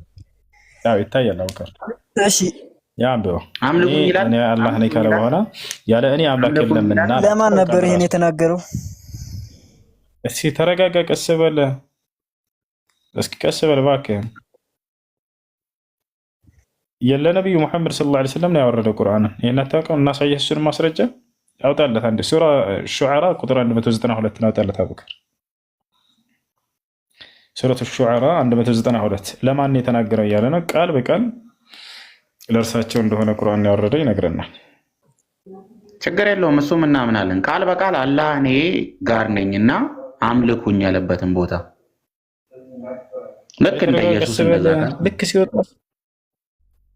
ኢየሱስ ክርስቶስ ተገዙኝ አላለም እኮ ብሏል። ኢየሱስ ክርስቶስ አሳየኝ እስቲ አሁን እሱን አሳየኝ ብሏል ወይ? ኢየሱስ ክርስቶስ ተገዙኝ ብሏል ወይንስ ለአምላኩ ይገዛ ነበር? እሱም መጣላት ቅዱስ ገብርኤል ለማርያም ምንድን ብሎ ነው ያበሰራት? ለማርያም ብሎ ነው ያበሰራት። መሲሁን እንደምትወልድ ነው ያበሰራት። መሲሁን ወንድ ልጅ እንደምትወልድ አበሰራት። ሰው እንደምትወልድ አበሰራት። እሺ ወንድ ልጁ ምን እንደሚሆን ከአንቺ የሚወለደው ምን ይሆናል ያላት? መልእክተኛ ይሆናል ብሎ አበሰራት ለእስራኤል ሰዎች። እናሳይ ችግር የለውም። አሁን በማስረጃ ወረሱለን ኢላ በኒ እስራኤል ቢላል አጣለ ታወቀ። ከኛም ሌላ ነው አንዴ ሆነ ምን አስበህ ነው? ከኛም መልእክተኛ ካንቺ የሚወለደው ዘላለም ይወጣል። አትረብሽ እንጂ ምን እንደሚሆን አይደለ? ጥሩ ጥያቄ እኮ ነው እየጠየቃቸው ያላችሁት። ልክ መልሱት ሲመለስ በማስረጃ እንድናሳያቸው ነው።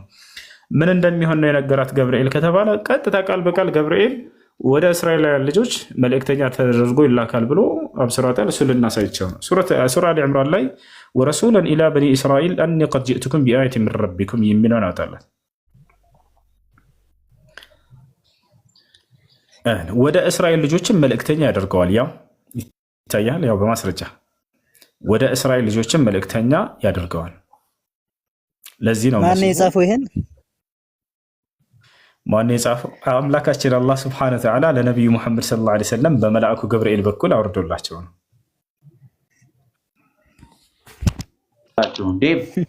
እስቲ ያሳየን። አላህ ራሱ ቃል በቃል እኔ እግዚአብሔር ነኝና አምልከኝ አለበት። እኔ እግዚአብሔር ነኝ አይልም። እግዚአብሔር የሚለውን ጣዖት አምላኪዎች ያወጡት ስም ነው። በፍጹም የነቢያቶች አምላክ ስም አይደለም። ማን ነው እግዚአብሔር የአምላክ ስም ነው ያለው?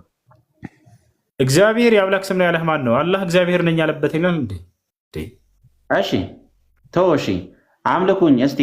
እኔ አላህ እባክህ ምን ታደረገ? እሺ ያው እና መልእክተኛ ያደርገዋል ተብሎ የሆነ ጥያቄ ሲመጣብህ እንደዚህ ቅድም ያንን ልጅ እንደዛ ስትለው ነበር። የሆነ ጥያቄ ሲመጣ በትዕግስት ነው መመለስ ያለብህ አንተ። የኛ እኮ አሁን ትምህርት እያስተማርክ ነው አይደል ያለው? ኧረ ባላ እሺ እዚህ ቦታ ላይ ስትመጡ ጊዜ ክርስቲያኖች አንድ ጊዜ ብቻ አዳምጠኝ እሺ። አንደኛ አንድ ሰው እያወራ ሌላ ሰው ጣልቃ ሲገባ አልወድም። ቆይ አንዴ ተረጋጉ። አንድ ሰው እያወራ ከሆነ ሌላኛው በመካከል ጣልቃ ሲገባ አልወድም። ገብታችኋል አይደል? እንደዚያ መሆን የለበትም። አይ ይሄ ከተመቸህ አንተ እኔም እሱም እንደፈለገ እናውራ ከሆነ አንተ ነህ መታረም ያለብህ እንጂ እኔ አይደለም። ገብቶሃል አይደል? አይ ሁለታችንም እናውራ ምናምን አይደለም። እያንዳንዳችሁ በተራ ትጠይቃላችሁ። ከዚያ በኋላ ለዚያ ይመለስላችኋል። አንድ ጥያቄ ጨርሰሃል ወይስ አልጨረስክም? ዳዊት ጨርሰሃል? ዳዊት አይሰማም እንደ ልጆች تسمعون كلامي ولا لا؟ كجرسوا زم كانوا لا يلا نزلهم تحت. ايش አይ ጥያቄ ያለው ካለ መቀጠል ይችላል። ከሌላችሁ እሺ ሙሱ ይሄንን ጥያቄ አልመለስኩም። እስቲ አሳየኝ እስቲ። እሺ ጥያቄ እንድገባ